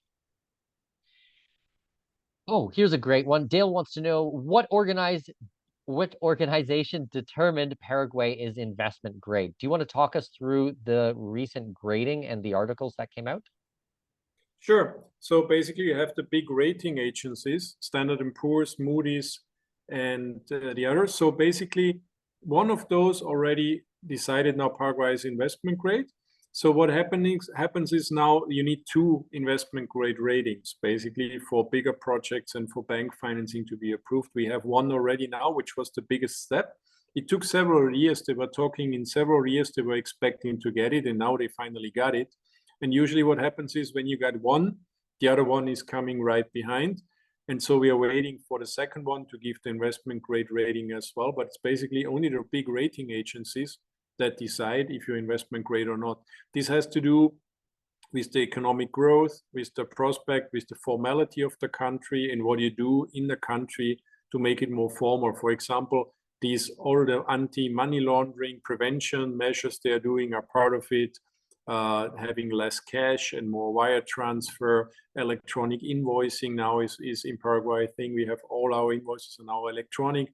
So all these progress they are making basically in the end is analyzed, and then the rating agency says, okay, this country now has the potential and this country is doing the right things. So we're giving them an investment grade rating, which of course they can reduce the rating or increase the rating. It's not the AAA, whatever, best rating, but it's an investment grade barrier basically that is crossed. Perfect. Okay, someone would like to see the slide on taxes. Emil would like to see the slide on taxes. Can you go back to that? Sure. Quickly, Emil, it is a territorial tax system. So if your money is generated outside of the country, there is no tax inside the country. There is a 10% flat tax. This is corporate tax, income tax, or VAT. That is on if you are a tax resident there, and that's locally sourced income. And then for the transfer tax, because there's no capital gains tax here, there's a transfer tax. If you're a resident, it's 2.4%. So this is a very, very low tax country, or would be considered a nearshore jurisdiction. So I think, yeah, you had that slide up there. I was going from memory, but I'm sure I'm right on all of that, right? Correct. Correct. Awesome. Okay. Also, why don't you pull up the slide with the email address, because I want to make sure people are still sending emails. We're going to stay on for another half an hour or so and try to get through as many questions as possible. But if you guys get to a point you're like, yes, this makes sense, I want you to send us an email, expat@pam.com.py. That's PAAM.com.py. And we're going to get you any of your questions answered that we're not able to answer live here, or sometimes clients have questions that they don't want to ask in a public format like this with hundreds of people here.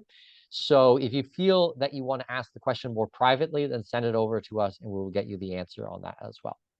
Okay, here's another one. In your presentation, you did not mention agricultural land. Can the land be utilized to grow crops, for example, before the third bridge comes on the housing development in 5 to 10 years? Yes, of course, but the land is pretty small for that, because agriculture here, for example, when it comes to cattle farming, to be profitable, cattle farming, people are saying 1,000 hectares usually or bigger. And if it comes to planting crops as well, you need a couple of 100 hectares for the machines and everything to be profitable. So this is literally urban land in the capital. So it's not a rural land outside for crops. Of course, if you want to grow strawberries, or if you want to plant a tree or something, I do that myself. I get my own eggs, for example, from the other side. So I have my happy chickens there that provide me with eggs, and do some sort of salad and all that stuff there. Of course, you can do that. Doesn't impact much, but it's not agricultural land by itself. It's part of it's city development land. Amazing.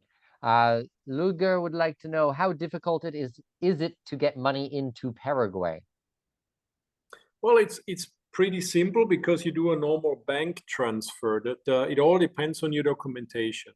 As I just mentioned, Paraguay has very strong, heavy money laundering prevention laws, and all real estate companies, insurance companies, banks, and car companies, we are held accountable. So basically, we need to make sure that your money is legit, which means if you want to purchase something, we send you a PDF formula that you have to fill out, where you show wherever you got your money from and all your personal data. We have to put you in all these different lists. Every company has a compliance officer. What the compliance officer does basically puts your name into the different lists to make sure you're not a terrorist or whatever. So usually, of course, you don't show up in that list. And then you provide the documentation.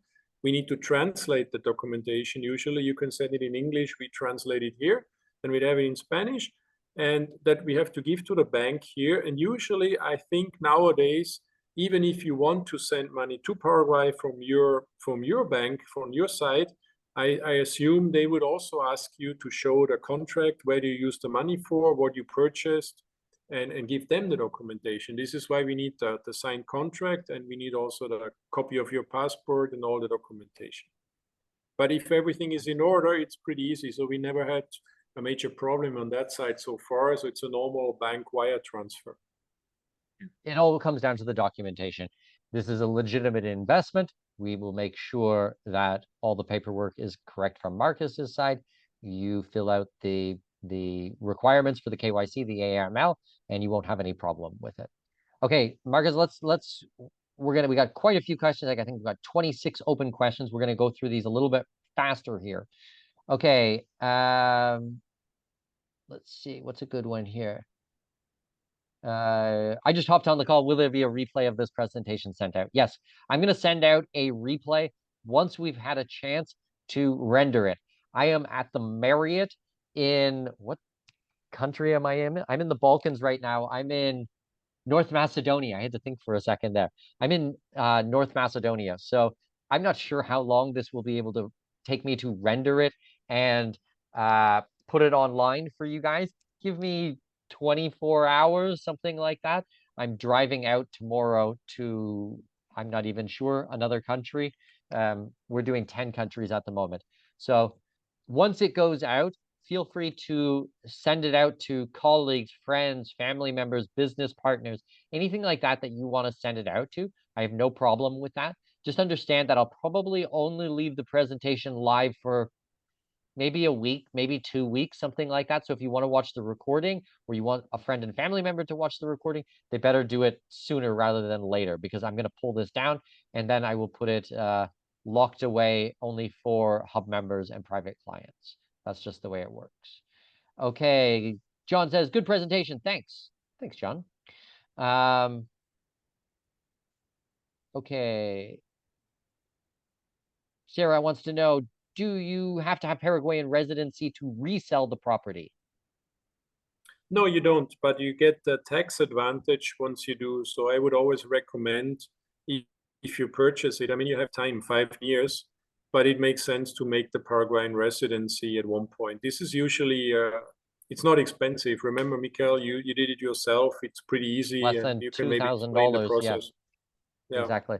And Sarah, you're a private client, so anytime you want to discuss it, we can jump on a call and talk it through over the next 5 years. You know, it doesn't need to be done tomorrow, but would be really cool for you and your family to come and join us for the Paraguay tour.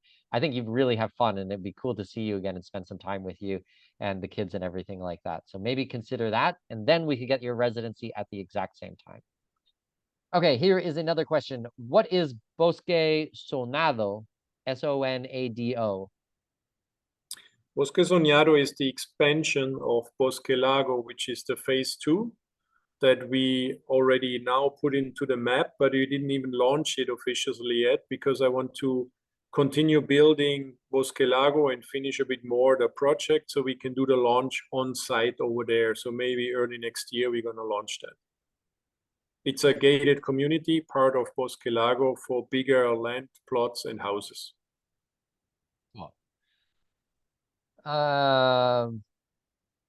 Okay.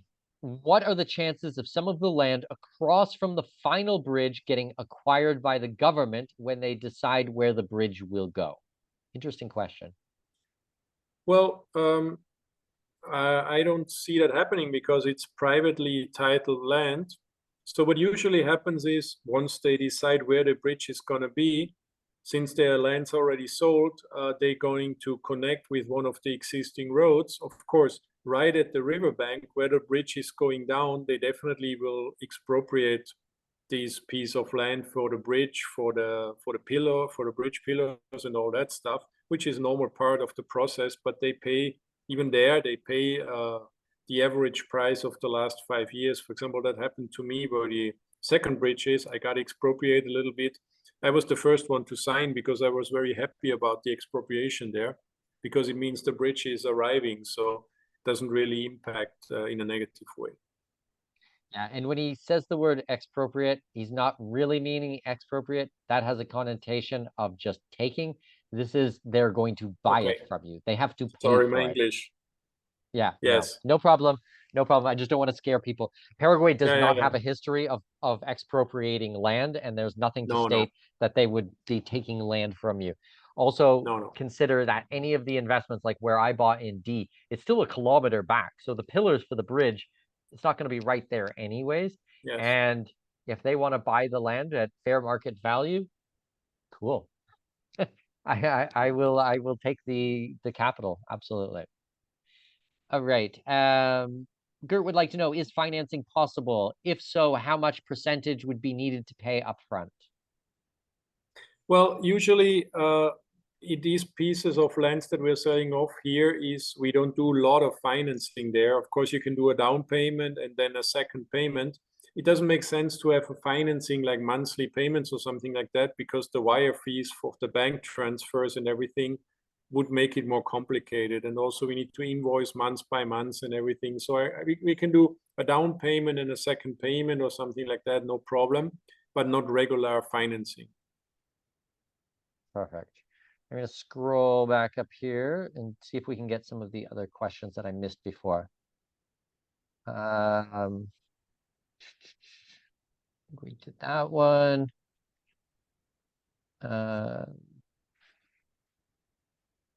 Okay, here's one. Taking into account the high demand, what's the current state of the rental market long-term, Airbnb, average return on investment? Talk us through kind of like the cities, these types of things. This actually should be an interesting one because I know you own a Well, for Nueva building that has a Asunción, hotel as well. for Nueva Asunción, it's very particular because at the moment there is not a single house in a, let's say, reasonable condition, basically, that you could rent. And there's definitely demand because now all the people are going there, all the workers are going there, all the engineers are going there. And people who want to live there, as I just mentioned before, for our local workers, we need to rent the old houses that exist there that are barely houses and quite expensive. In Asunción itself, I would say you can expect between 5, 6, 7% return on apartment rent, housing rent, something like that, depending on the location. Airbnb and all that other stuff is being done. I don't have a lot of experience with it, but I would say this is more or less the average you can expect from yielding from renting something. Okay. Next one from Ty. Is it easy to fly to and from Paraguay to other Latin American countries? Well, yes, but there are not so many flight connections. So you can go to Argentina, you can go to Brazil, you can go to Uruguay, and you can even go to Chile, Colombia, Peru, and Bolivia, but only to the main capital cities most of the time. So for example, inside Brazil, you have 1 or 2 destinations, direct flights, all the others go through Sao Paulo as a hub. In Argentina, the same situation. And in Bolivia, you can only go to Santa Cruz, 1 destination. There's 1 direct flight to Panama. There used to be a direct flight to Miami. At the moment, it doesn't exist, but I think it's just a matter of time they will reactivate it. And there's 1 direct flight to Spain, to Madrid as well. Yeah, we have a mutual friend who goes back and forth to Madrid and Paraguay on a regular basis. So he does that one to Europe. There's actually 2 flights a day to Panama. I know because we got confused when we were taking the group down who was on which flight to come on back. There's 2 flights a day to Panama. I think it's about 6.5 hours to get down there, kind of south-ish. Well, definitely south, but not straight south. And I know Copa is the one that I normally fly, which is a Star Alliance. So you're kind of in the center of everything, which kind of allows you to go out, but it's really capital city to capital city. You're not going to get into secondary, tertiary type of smaller airports and things like that. It's more of the bigger cities, I would say. Okay, what is the liquidity like? How long to sell the plots like this? I guess a good example would be Bosque Largo. I'm struggling on Yeah, that. for Bosque example, Lago. Bosque Lago, as I just mentioned, we sold 500, I think 40 or something like that at the moment. 540 lots, all to locals mostly. I would say 98% to locals. Most of them, of course, purchase financed in that sense. And they are going to build houses. You can sell, that's the other good thing about it. So whatever you purchase there, you're purchasing literally in the capital city, basically. So you have a lot of people around there. So there's always liquidity you can sell. Anytime you want, you can sell. Of course, it's always a matter of price, but you always have a market. In the countryside, this is different because in the countryside of Paraguay, Paraguay has a lot of land. Then it can be difficult to sell smaller pieces of land. Of course, for big agricultural lands, this is different. But smaller pieces in the countryside can be more difficult. Here you're in the capital city, you have 2-3 million people around. So there's always a market and you can always sell. Of course, especially if you sell finance, then it's much easier to sell, even goes even quicker. And then it's a matter of price, of course. And the idea is to get the prices much closer to what they are in Asunción. And that's what we think in the next 5 to 10 years gives a multiplicator of the price, because there's so much upside potential still there. And the selling process is pretty simple as well, because you put a sign on, there's people driving around, or you have the local real estate agencies, which are some of the big brands, same as you have in the US, like Remax and others. They are here. You can give it to the broker and they sell it for you. So this is not very difficult. Perfect. Another thing that I wanted to mention to you guys is what is being presented today in all of those types of investment, A, B, C, D, this, that, blah, blah, blah. It's actually not that Markus is going to be selling off all of those. Markus has, and I hope you don't mind me saying this, he has actually a dollar amount that he needs to hit to be able to get the money to do the infrastructure for other projects. So he's given you a large sampling of things, but it's actually not that he has to sell off all of that. He actually has less than what he's developed. He's trying to give you guys as much options as possible. And this is because I want you guys to have the power. I want you to get exactly what you want out of this. I don't want to make the decision for you. I don't want Markus to make the decision for you. It's based on your family structure, your investable capital, what makes sense for your portfolio, okay? So that's why when you put in a dollar amount and you go, all right, I'm going to put in 200, 300, 400, 500, whatever it is, dollar amount, that gets taken off. But once he kind of hits his, okay, I've got how much money I need to be able to do my other projects. And if there's still some of those projects that are not sold, no problem. He's going to retain that himself. Remember what we were saying. He's going to be keeping back roughly 70% of the investment himself for his own portfolio. And he's only selling out a little bit to our community because I asked him to, okay? I invested myself, and then I went to Markus and I said, can you please allow my clients to buy as investors, not as individual Paraguayans buying one lot at 15,000, but come in as investors and buy larger plots of land. And he was able to do this because we have an existing relationship that we've built up together, all right? But this type of presentation, what we're talking about today and going through all of these types of slides, this is not available to the general public. You guys are seeing all of this. This all gets presented to you because you are part of our community, all right? That's why you have these type of opportunities. And once he hits the dollar amount that he needs, then he gets to stop selling, okay? He's only selling just enough to get him to that dollar amount. And of course, it makes sense he needs to go through with the accountants and everything. But once he hits that, then that's it. So that's why I was kind of saying, like, if this makes sense for you guys, you might want to send an email straight away, because we're going to be dealing with this over the next 3-4 days in the order that they came in, all right? So we're going to be working through and answering everyone's questions, sending out the maps, making sure the contracts are right, and going through everything, okay? All right, I think we're getting pretty close on time. I'm going to try to do a couple more questions if you're up for it, Markus. Sure. Cool. Okay.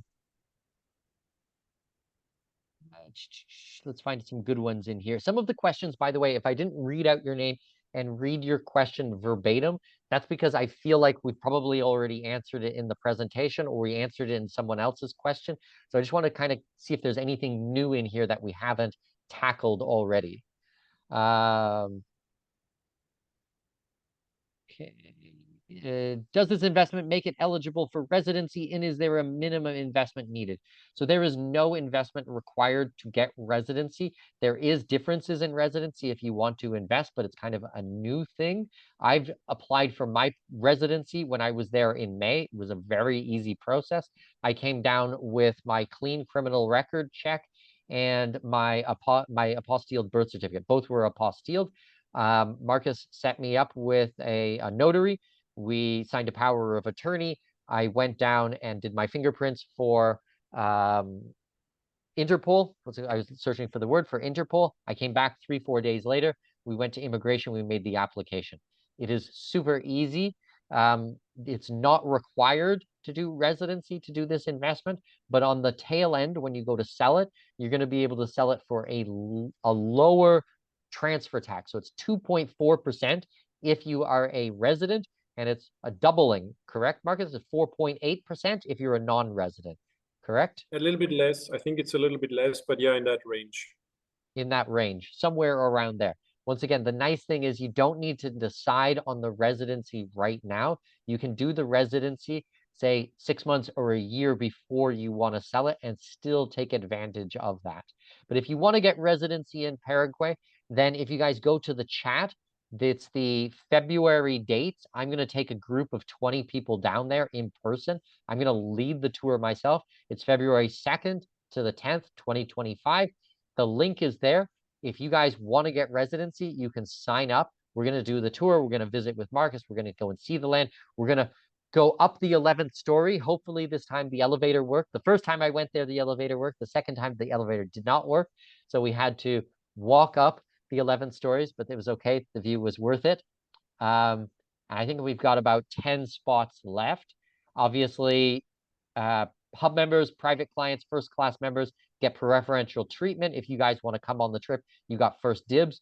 But, you know, I've mentioned this to you guys already a few times, so you kind of had your opportunity. I'm happy to open it up to the hundreds of people on this webinar.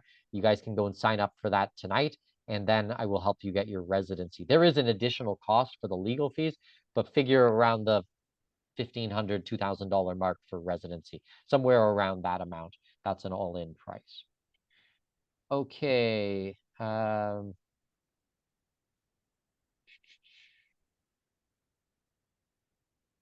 Okay, here's a question. The plots in Bosco Lago and other full gated communities like La Ribera, how many square meters have these are these plots? Is that's still 12 times 30? No, they are different. So you have small and you have big. You can basically go from 120 square meters upwards up to 3,000 square meters in Bosque Lago. In La Ribera, they're around 600, 700 to 1,000 and more square meters. So because this is a gated community, the land developer itself has more decision making on the size of the land plots. While when it's an open land development outside, the municipality basically asks you to make the standardized plots. Great. I have a question here. I'm going to paraphrase it. How does this land banking investment compare to the apartments we did in February in the east of the country? They're two totally different types of investments, and that's why it depends on your individual portfolio. I've invested in both projects. I've purchased 5 apartments in the east of the country, which are cash flowing investments because I want some cash flow. But this one here in the city is not a cash flowing investment. It is a capital appreciation investment. So if you're about to retire tomorrow and you need additional cash flow, then you should be looking at another project we do.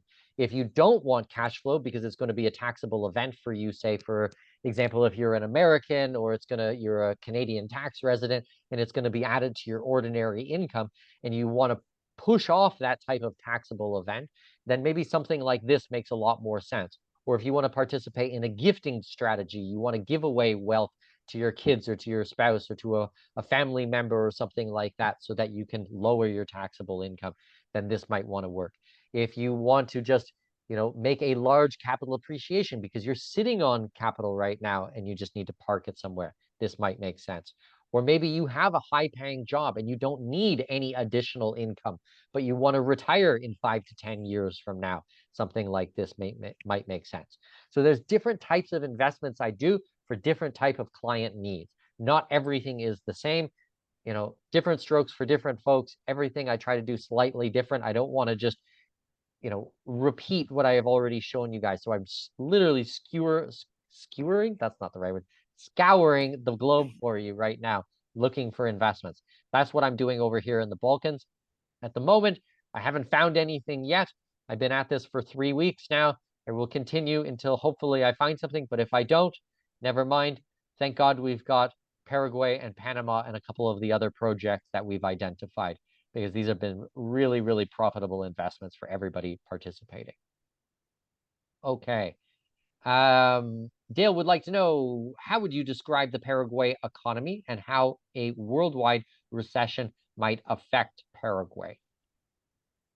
So Paraguay has a lot of agriculture, cattle farming, it produces electricity and does not have a lot of industries. So it's still pretty underdeveloped. So in case of a worldwide recession, I think, of course, it might impact, but much less than in other countries, because we are starting off at a much lower level here.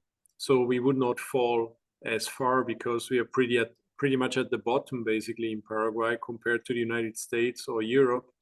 On the other hand, Paraguay does a lot of food production. Paraguay has 7 million people, and it produces for around 100 million people, it produces food. So we have a lot of that here. We have electricity. Everything is green energy, because it's basically you have one of the biggest production electricity plants in the world, which is the Itaipu Dam between Paraguay and Brazil. Yes, a little bit of service economy here, but not a lot of production industries. So in that sense, I think it would not impact as heavily as in other countries. I would agree with those statements. This is a food, water, and energy independent country. And because of that, it is a lot more stable to maintain its value, let's say. There's a lot less that other countries and economies can put onto Paraguay when you're in a situation like this. Now, consider that this is a developing country. Paraguay through and through is a developing country. If all the infrastructure was there and the advanced banking and financial markets and lending and all of these types of things and advanced industry, all of this stuff was already in place, it wouldn't be this price per square meter, all right? All of the gains would have already happened. What we're doing here is we're investing in the future of Paraguay. We see all of the economic levers that are in place. The table has been set for Paraguay, and now we're about to serve the main course, all right? And then our investments are going to go up.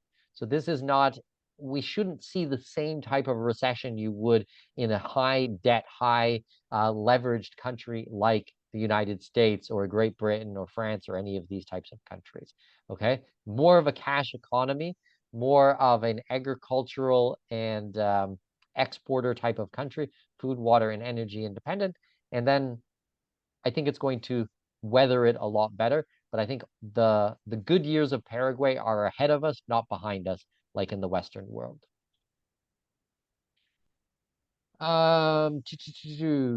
Okay. I think we've answered the bulk of these questions. Okay. First of all, I hope you guys have enjoyed today's presentation. If you guys are going to invest, then congratulations. That's amazing. We're going to be neighbors in Paraguay. I am investing. I have invested myself already. I'm putting my money where my mouth is, always on these types of things. I've done a ton of work, due diligence, multiple trips down there. I'm really, really bullish on this project. Super, super bullish. In 20 years of investing overseas, I've just not seen a setup so perfect like this. So I was just absolutely blown away. So thank you so much for allowing me to share this with you guys. What I want you guys to do is send us an email if you have any additional questions. If we did not get to your question, I apologize to you. We did the best we can. I wanted to do 2.5 hours today. We're at 2 hours and 36 minutes. So we're a little bit long on this one, but thank you so much for staying with us. Shoot us an email and let's see here. Yeah, no additional, I'm just seeing if there's any last minute questions here. So wonderful. I hope you guys enjoyed it. Have a great rest of the day. Markus, thank you so much for your time. I really appreciate it. And looking forward to seeing you in Paraguay in February. Thank you, Mikael. Thank you, Thanks, everybody. everyone.